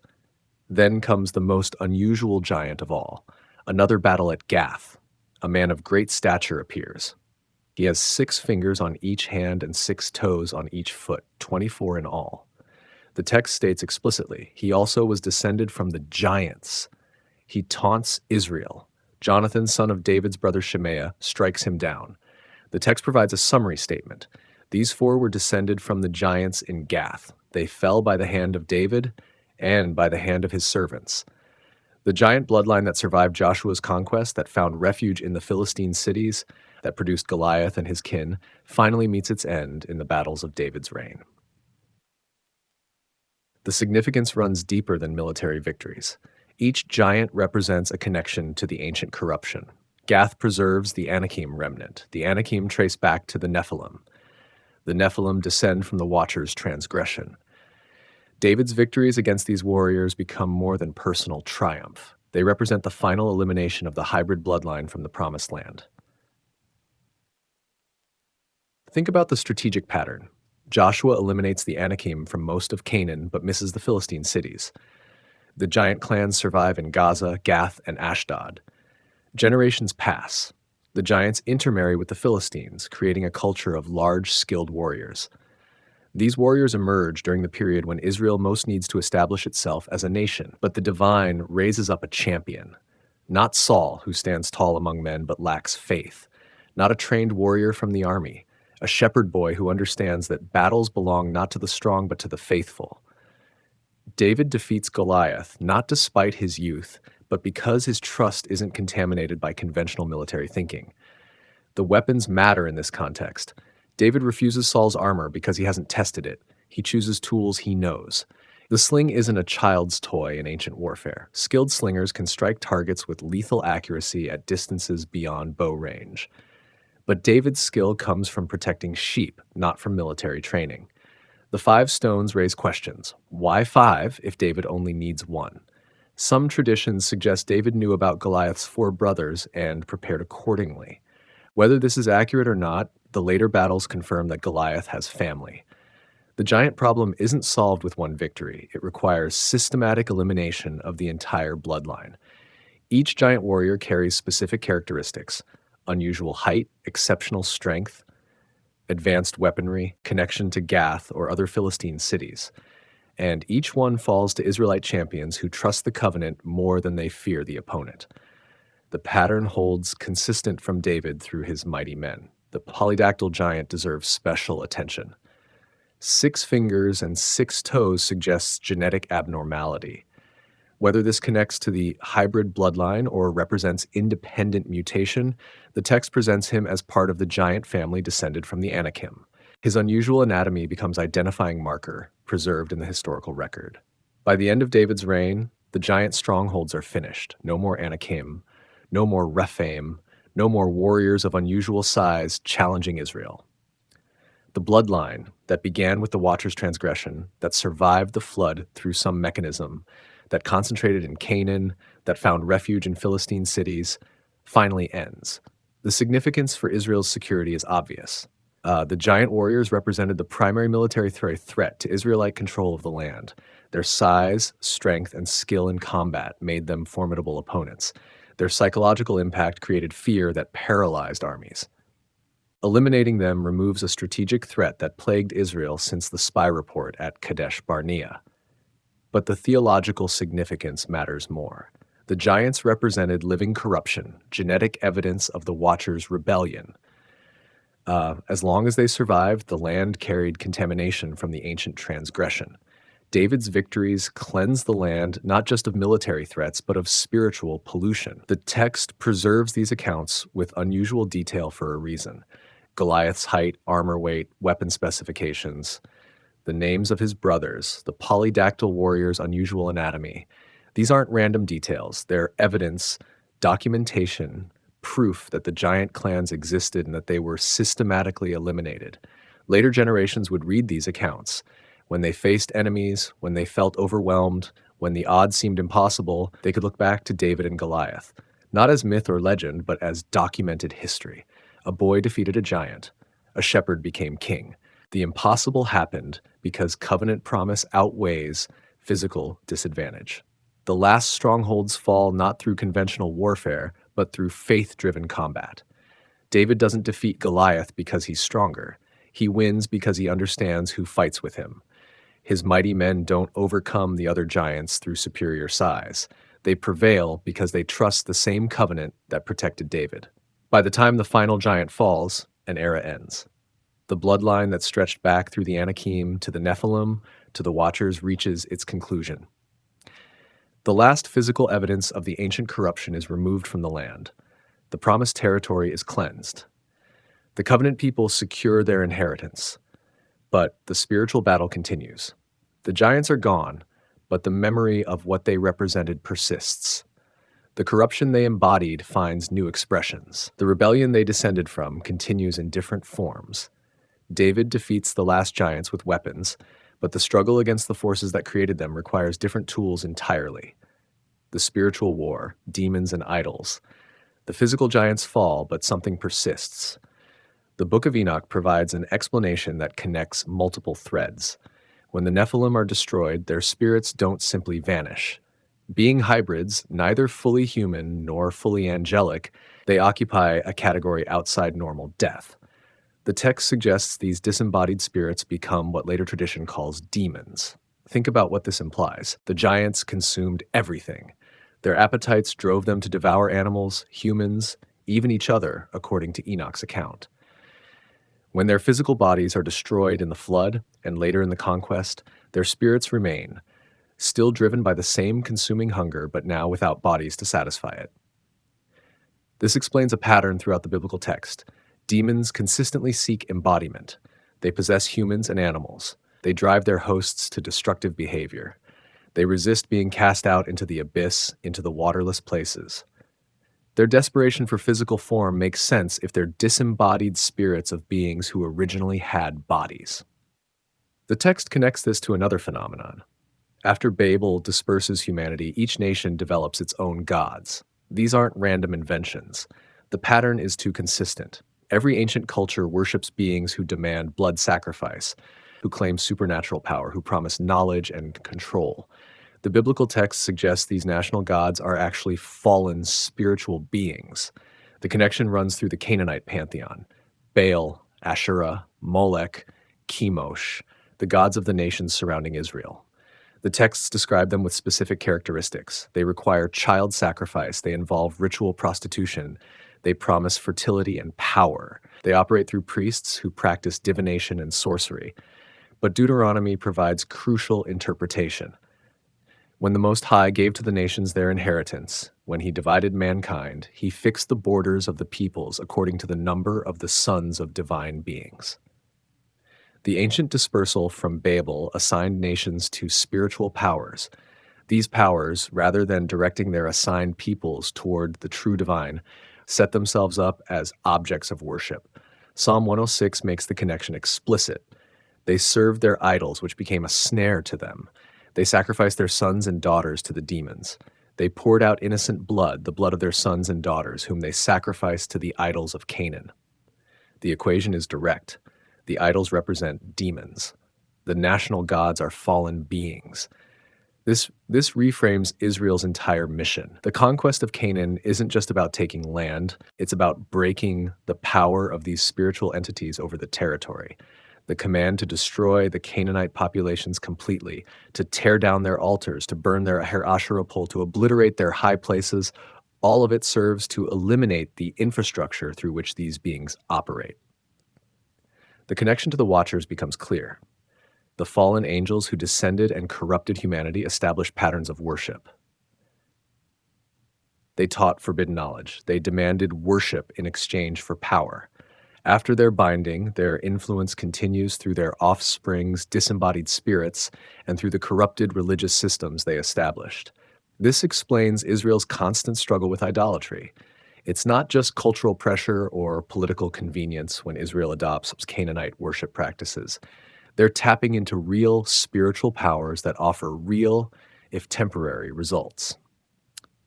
The prophets don't argue that foreign gods are imaginary. They argue that these beings are rebels, fallen, powerless compared to the Most High. The sacrificial system takes on new meaning in this context. Israel's offerings are directed to the divine, not to the demons the nations serve. The blood on the altar represents atonement, not appeasement of hungry spirits. The priesthood operates under divine authority, not demonic influence. The entire system establishes a different relationship between the spiritual and physical realms. The warfare language throughout Scripture makes more sense. We wrestle not against flesh and blood, but against the rulers, against the authorities, against the cosmic powers over this present darkness. The battle isn't primarily military or political. Those are surface manifestations of deeper spiritual conflict. The giants were physical enemies, but they represented spiritual corruption. Think about the strategic locations of idol worship: high places, groves, springs, caves. These locations often mark sites where the Watchers operated or where their offspring established strongholds. When Israel is commanded to destroy these places, they're not just removing religious competition, they're cleansing sites of concentrated spiritual corruption. The prophets consistently connect idolatry to prostitution, spiritual adultery, playing the whore with other gods. The language is deliberate. The covenant people are meant to maintain exclusive relationship with the divine. When they turn to other gods, they're not just changing religious preferences, they're entering relationship with beings who have no legitimate claim to their worship. The book of Judges demonstrates the cycle. Israel serves the divine, the land has rest, the generation that experienced deliverance dies. The next generation serves the Baals and Ashtoreths. Oppression comes through surrounding nations. Israel cries out. A judge is raised up. Deliverance comes. The pattern repeats. Each cycle shows the magnetic pull of the demonic powers embedded in the regional culture. But certain individuals stand out. Gideon tears down his father's altar to Baal. Samuel commands Israel to put away foreign gods. Elijah confronts the prophets of Baal on Mount Carmel. Josiah destroys the high places and breaks the Asherah poles. Each reformer recognizes that the battle is spiritual before it's political or military. The Elijah confrontation is particularly revealing. 450 prophets of Baal gather. They call on their God from morning until noon. They leap around the altar. They cut themselves with swords and lances until blood gushes. They continue into the evening. But there is no voice, no answer, no response. When Elijah calls on the Most High, fire falls immediately. The demonstration proves a point. The foreign gods have real power in some contexts, enough to maintain worship and devotion. But when directly challenged by the true divine, they're exposed as vastly inferior. The contest isn't between equal powers, it's between the creator and created beings in rebellion. The exile happens largely because of this spiritual adultery. Israel and Judah chase after the gods of the nations. They adopt Canaanite worship practices. They sacrifice their children to Molech. They consult mediums and necromancers. They pursue the very practices the Watchers originally taught. The northern kingdom falls to Assyria. The southern kingdom falls to Babylon. Both captivities serve as judgment for serving demons rather than the divine. But the prophets see beyond the immediate judgment. They speak of a time when all nations will come to worship the Most High, when the gods of the nations will be exposed as worthless, when the knowledge of the divine will fill the earth as waters cover the sea. The spiritual battle will end in complete victory, all rebellious powers brought under authority. The New Testament continues this framework. The Messiah casts out demons with authority. He recognizes them, speaks to them, commands them. His disciples receive the same authority. The early believers understand they're not fighting human opponents, but spiritual powers. The message of the gospel goes to all nations, breaking the hold of the spiritual beings assigned at Babel. Paul makes it explicit in his letters. The things pagans sacrifice, they sacrifice to demons and not to the divine. He's not saying the idols themselves have power. He's saying real spiritual beings operate through idol worship. The sacrifices create connection to these entities. Believers must avoid such connection entirely. The book of Revelation presents the final confrontation: the dragon, the beast, the false prophet, Babylon the Great, mother of prostitutes. All these images connect to the spiritual powers that have operated since the Watchers' rebellion. Their judgment is certain. Their time is limited. Their final defeat is guaranteed. This reframes human history. Surface events like wars, kingdoms rising and falling, cultural changes, these are important but secondary. The primary narrative is the spiritual conflict between the divine and rebellious spiritual beings, between the covenant people and the powers seeking to corrupt them, between truth and the lies introduced by the Watchers. The physical giants are gone. David and his mighty men ended that threat. But the spiritual reality those giants represented continues. The disembodied spirits, the fallen angels still bound, the corrupted religious systems, the national gods, the demons operating through idolatry, all of it traces back to the original rebellion. Israel's entire existence serves to maintain a beachhead, a people who worship the true divine, a territory cleansed of the Watcher corruption, a priesthood operating under divine authority rather than demonic influence, a sacrificial system pointing toward ultimate atonement, a line through which the ultimate solution will come. The battle isn't finished. The giants are defeated, but the spiritual war continues. The Watchers are bound, but their influence persists. The demons remain active. The idols still draw worship, but the outcome is certain because the covenant stands firm, and the one who made the covenant cannot be defeated by those he created. The prophetic witness, Isaiah and the refame. Isaiah speaks into the darkness of Judah's rebellion. The kingdom splits after Solomon. The northern tribes fall to Assyria. The southern kingdom of Judah staggers toward Babylon. Idolatry saturates the culture. The prophets speak warning, but few listen. Into this context, Isaiah delivers oracles that reach back to the giant eras and forward to final judgment. Chapter 14 contains one of the most unusual prophecies. The oracle concerns Babylon, but it speaks to powers beyond merely human kings. The language shifts between addressing an earthly ruler and something far older. The connection to the Rephaim, the ancient giant clans, becomes explicit. Sheol beneath is stirred up to meet you when you come. The text describes the realm of the dead rousing itself. It stirs up the Rephaim for you, all who were leaders of the earth. It raises from their thrones all who were kings of the nations. The Rephaim are named specifically. These aren't generic dead. They're the ancient giant clans, now in the grave, summoned to witness the fall of Babylon's king. The Rephaim speak. You too have become as weak as we. You have become like us. The irony cuts deep. The king who claimed divine status, who built a kingdom on violence and conquest, who thought himself beyond death, now joins the defeated powers in the grave. The giants who once dominated the earth mock his arrival, but the oracle goes deeper. How you are fallen from heaven, O day star, son of dawn. How you are cut down to the ground, you who laid the nations low. The language shifts. This isn't just a human king anymore. The text speaks to something that fell from heaven, that once held a position now lost. The ambition is spelled out. You said in your heart, I will ascend to heaven. Above the stars, I will set my throne on high. I will sit on the Mount of Assembly in the far reaches of the north. I will ascend above the heights of the clouds. I will make myself like the Most High. The pride is absolute. The rebellion is total. The claims mirror the Watchers' original transgression. Then comes the judgment. But you are brought down to Sheol, to the far reaches of the pit.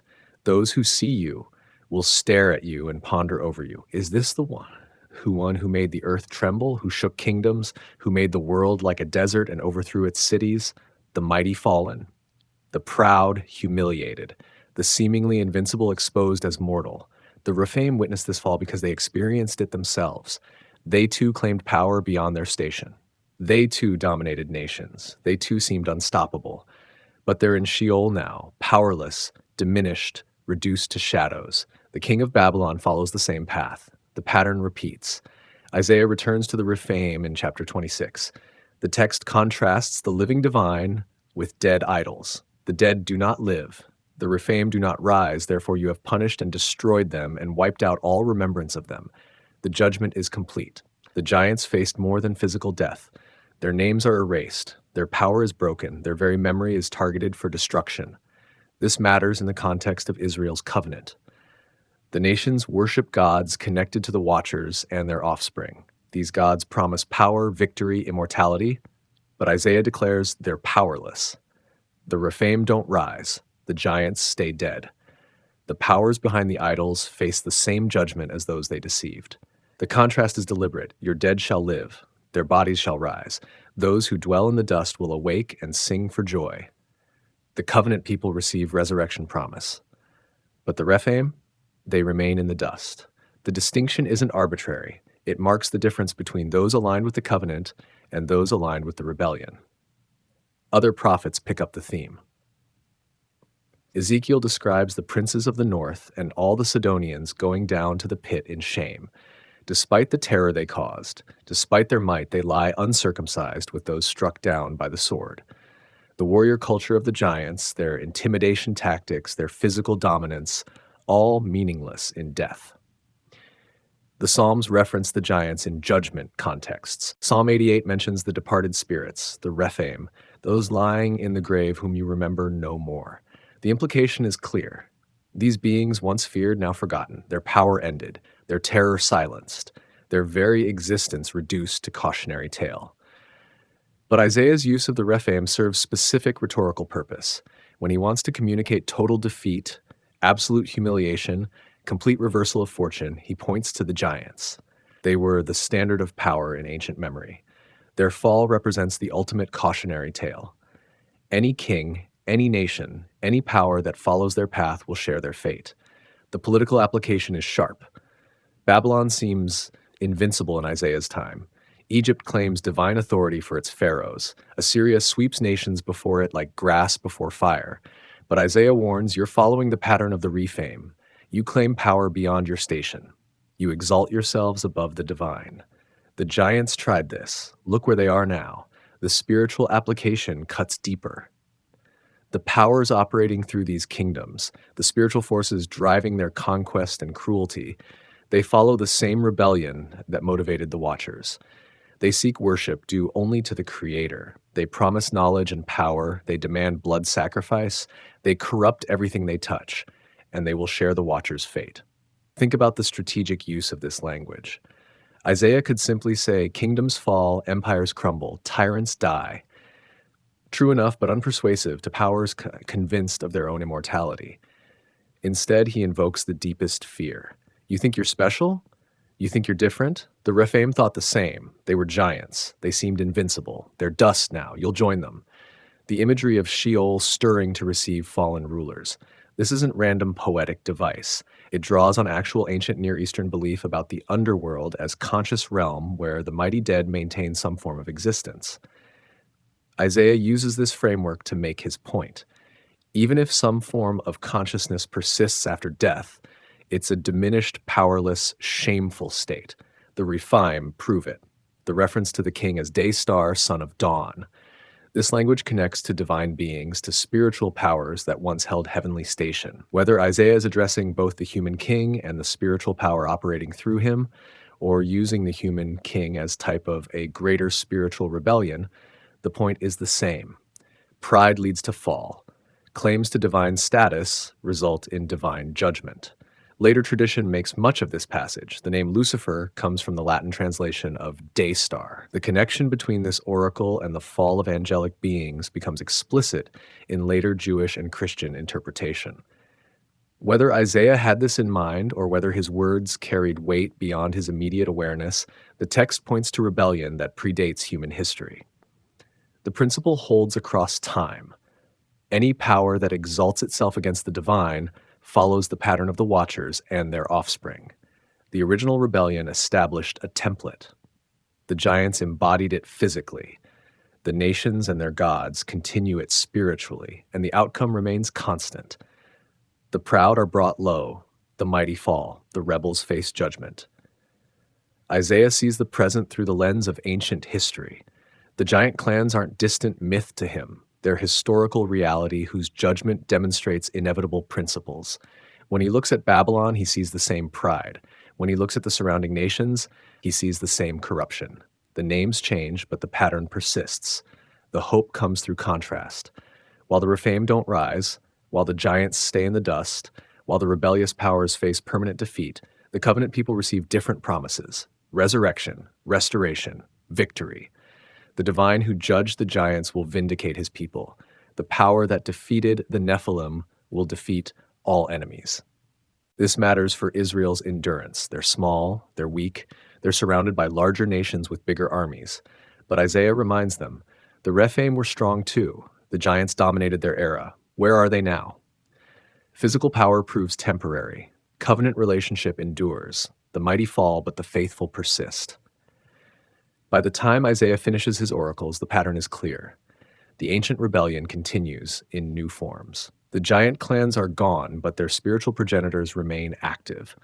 The nations follow the same path of exaltation and corruption, but the judgment that fell on the Rephaim waits for all who walk that path. The prophetic witness preserves the giant narratives not as curiosities but as warnings. This happened. Giants existed, they dominated, they inspired terror, they seemed unconquerable. The divine judged them thoroughly.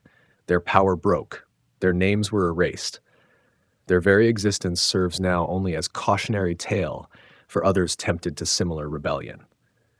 The text won't let the past be forgotten because the past explains the present and predicts the future. The Watchers fell, the giants arose, the judgment came, the pattern repeats, the outcome remains certain, rebellion leads to ruin, regardless of how mighty the rebel appears. The echoes in mythology, global legends. Humanity scatters from Babel carrying memories. Each clan takes its language, its traditions, its stories of what came before. They spread across continents, they establish new civilizations, they develop distinct cultures. But beneath the surface differences, a pattern emerges. The same stories appear everywhere. Start with the flood accounts. Over 200 cultures worldwide preserve narratives of a catastrophic deluge that destroyed most of humanity. The details vary, but the core remains consistent. A righteous man receives warning. He builds a vessel. He saves his family and animals. Waters cover the earth. The vessel lands on a mountain. Humanity begins again. The Mesopotamian epic of Gilgamesh tells of Utnapishtim. He builds a cube-shaped boat. He survives the flood sent by the gods. He releases birds to find dry land. The parallels to Noah are unmistakable, but the Gilgamesh account includes corrupted details. Multiple gods argue about the flood. The survivor gains immortality through the experience. The divine becomes committee. The miracle becomes magic. The Greek account speaks of Deucalion. Zeus sends a flood to destroy humanity. Deucalion and his wife Pyrrha survive in a chest. They land on Mount Parnassus. They repopulate the earth by throwing stones that become people. The core truth remains, but wrapped in fantastic embellishment. Hindu texts describe Manu. A fish warns him of coming flood. He builds a ship. The waters rise. The fish guides the ship to a mountain. Manu alone survives to restart humanity. Same pattern, different names, corrupted details but preserved memory. Chinese legends tell of Gun Yu. The great flood covers the earth. Yu works to control the waters. Humanity nearly perishes. A remnant survives. The civilization rebuilds. The memory persists even as the theological framework shifts to fit Chinese cosmology. Native American tribes from different regions preserve stories. The Hopi speak of worlds destroyed by water. The Ojibwe tell of Wainabuzu surviving on a raft. The Aztec codices describe ages of destruction, including one by flood. Isolated cultures with no apparent contact all remember the same catastrophe. But the flood is just the beginning. Nearly every ancient culture tells stories of gods descending to mate with humans, divine beings taking human form, sky gods coming down, heavenly beings producing hybrid offspring. The pattern repeats across civilizations separated by oceans and millennia. Greek mythology centers on this theme. Zeus takes human form repeatedly to father demigods. Other Olympians do the same. The result is heroes of extraordinary ability: Hercules, Perseus, Achilles, born of divine father and human mother, possessing superhuman strength, performing impossible feats, but ultimately mortal. The parallels to the Nephilim are precise. Divine beings descend. They mate with humans. They produce offspring of great size and strength. These hybrids become mighty warriors. They dominate their generations. The Greeks call them heroes. The Hebrews call them giants. Different words, same phenomenon. Norse mythology follows the same pattern. The Aesir gods interact with humans. Unions produce notable figures. The giants or Jotun exist as a separate race of powerful beings. They war with gods and men. They possess great strength. They die, but their memory endures. The framework mirrors the biblical giant accounts. Hindu texts describe the Daityas and Danavas, powerful beings born of gods and other entities.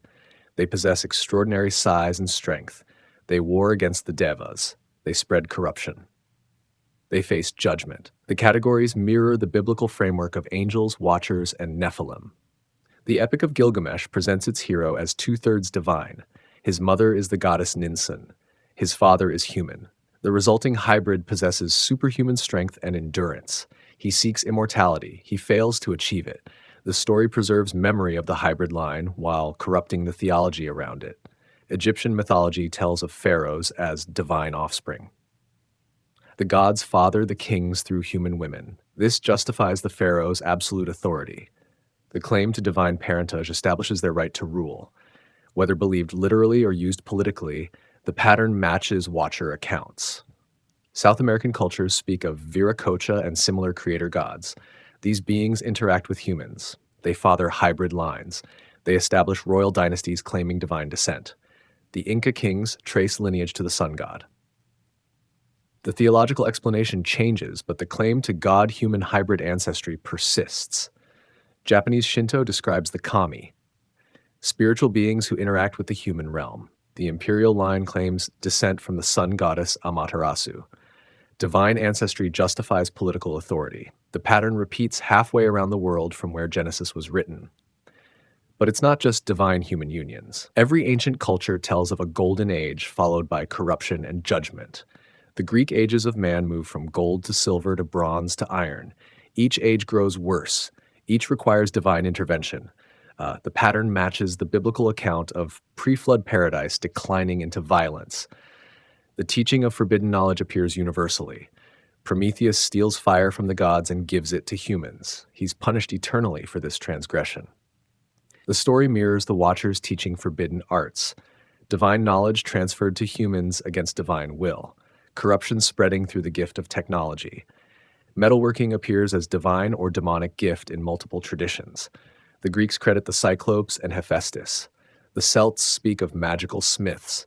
African traditions tell of gods teaching ironwork. The association between advanced metallurgy and supernatural entities matches Enoch's account of Azazel teaching weapon making. Astronomical knowledge carries similar associations. The Babylonians attribute their star charts to gods who descended. The Mayans claim divine revelation of their precise calendar. Egyptian priests say the gods taught them to track celestial movements. Enoch describes watchers teaching astronomy and the signs of the earth. Sorcery and enchantments appear everywhere. Every ancient culture developed systems of magic, divination, and communication with spiritual beings. The techniques vary, but the categories remain consistent. Astrology, necromancy, spellcasting, all forbidden in Levitical law, all attributed to Watcher teaching in Enoch, all present in cultures worldwide. The giants themselves appear in legends globally.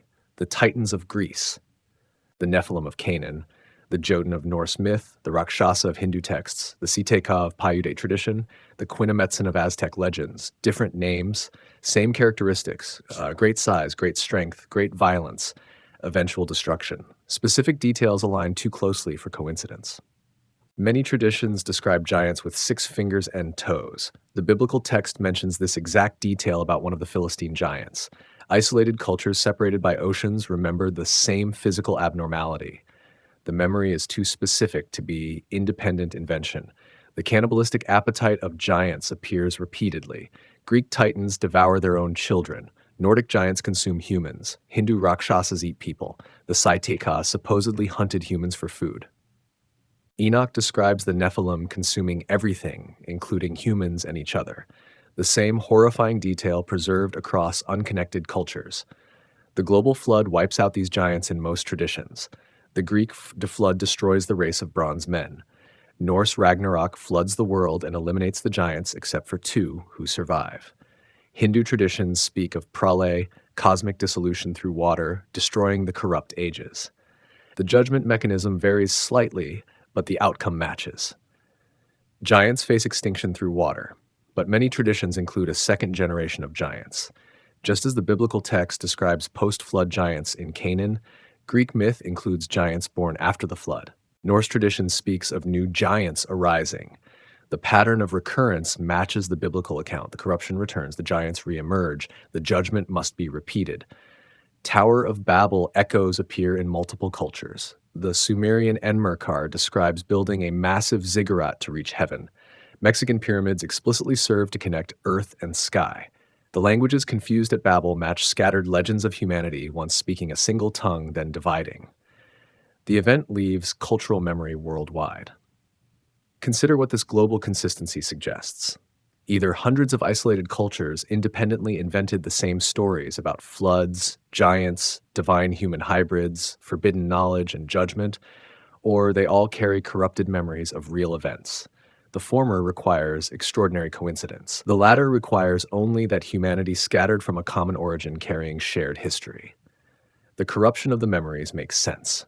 As clans dispersed from Babel, they no longer had prophets like Moses to preserve accurate accounts. They relied on oral tradition. Details shifted, names changed, theological frameworks adapted to new contexts, but the core memories persisted because they were real. The Greeks turned the Watchers into Olympians. The rebellion became colorful adventure. The judgment became family drama. The corruption became romantic escapade. The framework changed from monotheism to polytheism, but the events underneath remain recognizable. Divine beings descending, hybrid offspring, human-divine warfare. Final judgment. The Hindus embedded the accounts in their cyclical cosmology. Yugas replaced linear time. Avatars replaced direct divine intervention. But the core remains: gods descending, demons spreading corruption, heroes fighting monsters, periodic destruction and renewal. The same narrative adapted to a different religious framework. The Norse preserved it through warrior culture. The Watchers become Aesir. The giants become Jotun. The final battle becomes Ragnarok. The judgment by water becomes flood that kills almost all giants. The second judgment becomes fire that consumes the world. The theological framework shifts, but the event sequence matches. The skeptic argues these are archetypes, universal patterns emerging from shared human psychology. But this doesn't explain the specific details. Why do isolated cultures remember six-fingered giants? Why does astronomical knowledge consistently connect to transgressive divine teaching? Why does nearly every flood account include a righteous man, a boat, and birds sent out to find land? Universal archetypes explain broad similarities, not precise matching details. The alternative explanation is simpler. Humanity witnessed these events. The Watchers descended, giants were born, forbidden knowledge spread, the flood came, Babel dispersed the survivors. Each clan carried the memories but corrupted them over generations through the lens of their developing religious systems and mythologies. This means the biblical account isn't borrowing from mythology. Mythology is the corrupted echo of the biblical events. The Genesis narrative, preserved through prophetic tradition and divine revelation, maintains the accurate version. The surrounding cultures retain fragments, distorted through generations of oral tradition and theological drift. The implications reshape how we read ancient texts. The Epic of Gilgamesh isn't the original flood story that Genesis copied.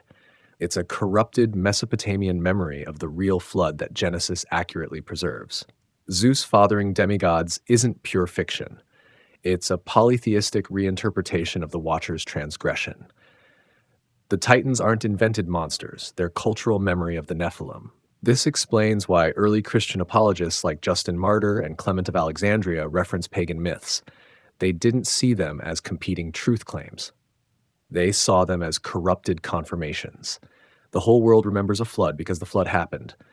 Every culture tells of God-human hybrids because the Watchers really descended. The consistency of mythology argues for biblical accuracy, not against it. By the time you map the global distribution of these legends, the pattern becomes undeniable, from Mesopotamia to Mexico, from Scandinavia to Southeast Asia, from Africa to the Americas. Separated by oceans and millennia, cultures remember the same events: floods, giants, divine transgression, forbidden knowledge, judgment. The details corrupt, but the core persists. Babel explains this better than any alternative theory. One humanity, one language, one location, shared history. Then sudden dispersion, languages confused, clans scattered, but memories carried. Over time, the theological framework adapts, the names change, the details shift. But the fundamental events remain embedded in global cultural memory. The myths don't contradict Scripture. They confirm it. They're exactly what we'd expect if the biblical account is accurate and humanity scattered from Babel carrying corrupted memories. The giants lived, the Watchers fell, the judgment came. And the whole world remembers because the whole world descended from those who witnessed it. The unfinished battle. From Genesis to Revelation, the narrative arc spans from paradise to promised kingdom. Genesis chapter 3 establishes the central conflict. The serpent deceives the woman. Humanity falls. But in the curse comes the first promise. I will put enmity between you and the woman, between your offspring and her offspring. He shall bruise your head, and you shall bruise his heel. This promise frames everything that follows. 2 lines, 2 seeds. The offspring of the woman versus the offspring of the serpent. One line leads to redemption. The other leads to destruction. The entire biblical narrative traces these competing bloodlines through history. The Watcher's descent represents the serpent's first major counterstroke. If the promised deliverer will come through the human line, then corrupt the human line, introduce angelic genetics, create a hybrid race, pollute the gene pool so thoroughly that a pure human descendant becomes impossible. The strategy is elegant and nearly succeeds, but Noah is found blameless in his generation. The Hebrew phrase is significant, perfect in his generations. The word can mean morally blameless, but also carries connotations of genetic purity. Noah's line remains uncorrupted. The flood preserves this pure line while eliminating the hybrid corruption. Ham's curse introduces complication. Canaan will be cursed. His line will serve Shem and Japheth. But the text reveals more through later context. The cursed line of Canaan becomes the location where the second incursion concentrates. The giant clans establish themselves in Canaan's territory. The connection isn't random. Abraham receives the covenant promise. Through your offspring, all nations will be blessed. They'll be blessed. The promise narrows from all humanity, through Noah, now to Abraham's specific line. The seed of the woman focuses into this family. Isaac, not Ishmael. Jacob, not Esau. The line becomes increasingly defined. But the giant clans occupy the promised land. The Anakim control the very territory designated for Abraham's descendants. This isn't coincidence. If the promised seed will come through Abraham's line and that line will inherit Canaan, then fill Canaan with hybrid giants. Make the land unconquerable. Block the promise physically. The conquest under Joshua breaks this opposition. The systematic destruction of the Anakim isn't random violence. It's surgical removal of the serpent's seed from the promised land. Each giant stronghold that falls represents victory in the cosmic struggle. The physical battles manifest spiritual conflict. David's defeat of Goliath becomes pivotal. A shepherd boy from Bethlehem defeats the giant champion. The location matters. Bethlehem is where the ultimate seed of the woman will be born. David's line leads directly to that seed. His victory over the Philistine giant foreshadows the ultimate victory of his descendant over all enemies. The prophets maintain focus on the coming deliverer. Isaiah speaks of a virgin bearing a son. Micah identifies Bethlehem as the birthplace. Daniel describes a kingdom that will crush all others. The promises accumulate. The seed of the woman takes shape across prophetic vision. A king, a priest, a sacrifice, a conqueror. The New Testament opens with genealogy.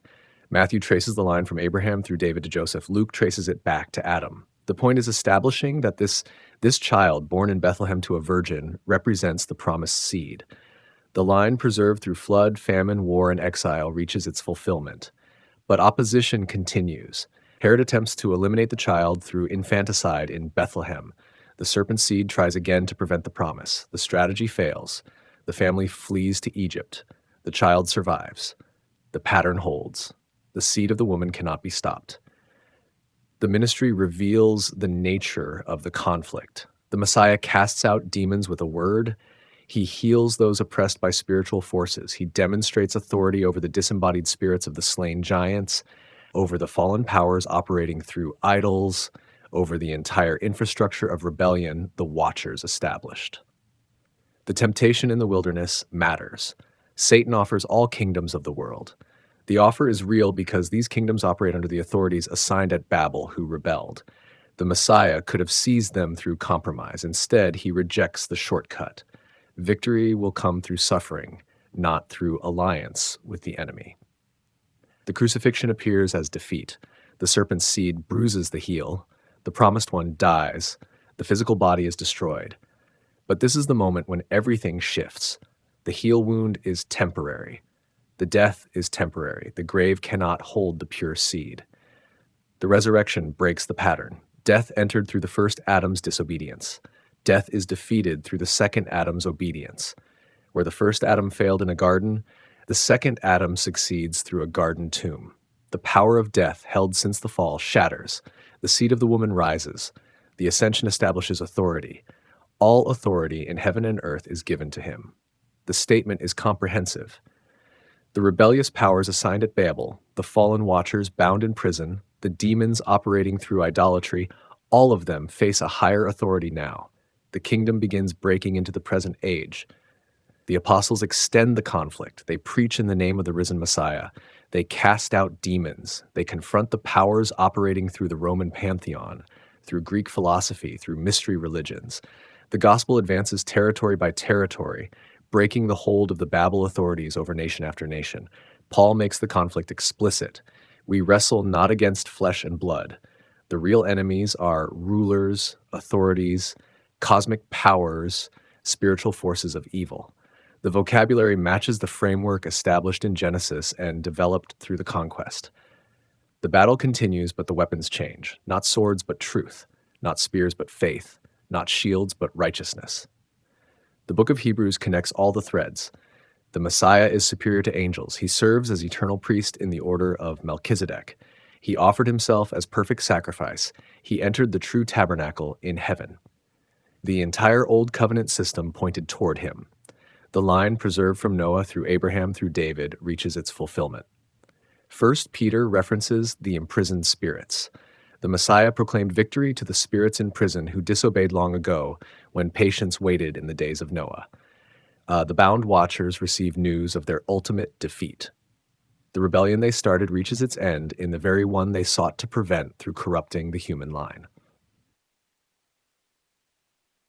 2 Peter and Jude quote Enoch explicitly. They reference angels who sinned and are kept in chains of darkness. They mention the judgment awaiting them. They validate the Enochian account as accurate history. The rebellion of the Watchers is treated as established fact, not myth or metaphor. Revelation pulls everything together. The dragon, the ancient serpent, identified explicitly as Satan, wages war against the woman and her offspring. The imagery reaches back to Genesis 3. The conflict that began in Eden continues through history to the end of the age. The beast rises from the sea. It receives authority from the dragon. It demands worship from all nations. The image mirrors Nimrod's Babel, the giant kingdoms, the idolatrous systems established after the dispersion. The rebellion continues, but in its final form. Babylon the Great appears, mother of prostitutes, drunk on the blood of saints. The name isn't random. Babel becomes Babylon. The original rebellion finds its ultimate expression in the final system of idolatry, economic control, and spiritual corruption. What started at Shinar reaches its fullness, but the judgment is certain. Babylon falls in a single hour. The beast and false prophet are cast into the lake of fire. The dragon, the ancient serpent, is bound for 1,000 years. The rebellious powers face sequential defeat. The victory established at the cross manifests progressively through history. The final rebellion comes after the 1,000 years. Satan is released. He gathers the nations for war. They surround the camp of the saints. Fire comes down from heaven and consumes them. The pattern repeats one last time. Rebellion, gathering, judgment through fire, but this time it's final. The great white throne, judgment, processes all the dead. Death and Hades give up their captives. The Watchers face final sentencing. The demons receive their permanent destination. The Rephaim who didn't rise are judged. Every rebellious being from the first Watcher to the last human follower stands before the throne. Then comes the new creation, new heaven, new earth. The old order passes away. Death itself is destroyed. The curse is lifted. The garden city descends. The tree of life grows again. Humanity restored. Creation renewed. The promise to the woman in Genesis 3 reaches complete fulfillment. The victory was always certain. From the moment the promise was given, the outcome was established. The serpent could bruise the heel, but not prevent the head crushing. The Watchers could corrupt, but not completely. The giants could intimidate, but not conquer. The demons could oppress, but not destroy. The idols could deceive, but not defeat. The seed of the woman perseveres through everything, preserved through the flood in Noah, protected through the conquest in Abraham's line, purified through judgment in David's victories, perfected in the Messiah's incarnation, proclaimed through the apostles, completed in the final victory. The line never breaks, because the promise cannot fail. Think about the strategic patience, thousands of years from promise to fulfillment, generations living and dying in the conflict, the Watchers bound but their influence continuing, the giants eliminated but the spiritual battle persisting. Why the delay? Because the victory must be complete. Every knee will bow, every tongue will confess, total voluntary submission, not forced compliance. The Watchers watch from their prison. They see their offspring destroyed. They witness their schemes fail. They observe the very seed they tried to corrupt, crushing the serpent's head. Their rebellion, which seemed so promising, so powerful, so close to success, ends in absolute defeat. And they remain conscious of it, locked in darkness, awaiting final judgment. The cosmic scope is staggering. From the highest heaven to the depths of Sheol, from before the foundation of the world to the eternal state beyond time, from the first human to the last demon. The entire creation, visible and invisible, participates in the conflict and witnesses the resolution, but it centers on a bloodline: Eve's offspring, Noah's line, Abraham's seed, David's descendant, the Messiah from Bethlehem. One continuous thread through the chaos of human history, protected, preserved, purified, perfected, the vehicle through which the promise reaches completion. The battle is finished but not yet concluded. The victory is won at the cross. The outcome is certain from Genesis 3. But the manifestation of that victory unfolds across time. Territory recovered progressively, enemies defeated systematically, the kingdom advancing steadily toward the moment when every rebellious being acknowledges the authority they rejected. We live in this interim. The decisive battle is won. The mopping up operations continue. The enemy knows he's defeated, but fights anyway. The demons know their time is short. The idols lose their hold nation by nation. The gospel advances. The kingdom grows. The end approaches. The giants are gone, but their legacy persists in spiritual form. The physical threat is eliminated. The genetic corruption is cleansed. But the principles they embodied, the rebellion they represented, the corruption they spread, all of it continues until the final judgment. The battle shifts from physical to spiritual, from swords to truth, from conquest to conversion. From Genesis to Revelation, one story: the seed of the woman versus the seed of the serpent, promise versus rebellion, covenant versus corruption, light versus darkness, and the outcome never doubted. The serpent's head will be crushed, the watchers will face judgment, the giants will stay dead, the demons will be cast out. The idols will be broken, the kingdom will come. The battle that began in Eden concludes in the eternal city. The tree of life, guarded by cherubim after the fall, becomes accessible again. The river of life flows freely. The nations bring their glory into the city. The curse is removed. The promise is fulfilled. The seed of the woman reigns forever. And somewhere in the darkness, the bound watchers understand too late that they never had a chance. The promise was certain from the moment it was spoken. Their rebellion, their corruption, their giants, their demons, their idols, all of it merely delayed the inevitable. The seed of the woman prevails. The head is crushed. The victory is complete. The story isn't unfinished. It's ongoing. The outcome is certain. The process continues. And every victory against corruption, every soul freed from deception, every territory recovered from rebellion, every demon cast out, every idol torn down, all of it moves the story toward its guaranteed conclusion. The giants returned after the flood, but they fell to covenant faithfulness. The battle continues after the conquest, but it's already won through resurrection. The conflict persists until the end. But the end is certain because the promise cannot fail. From the first prophecy to the final judgment, one unbroken thread. The seed of the woman crushes the serpent's head. Always did, always will.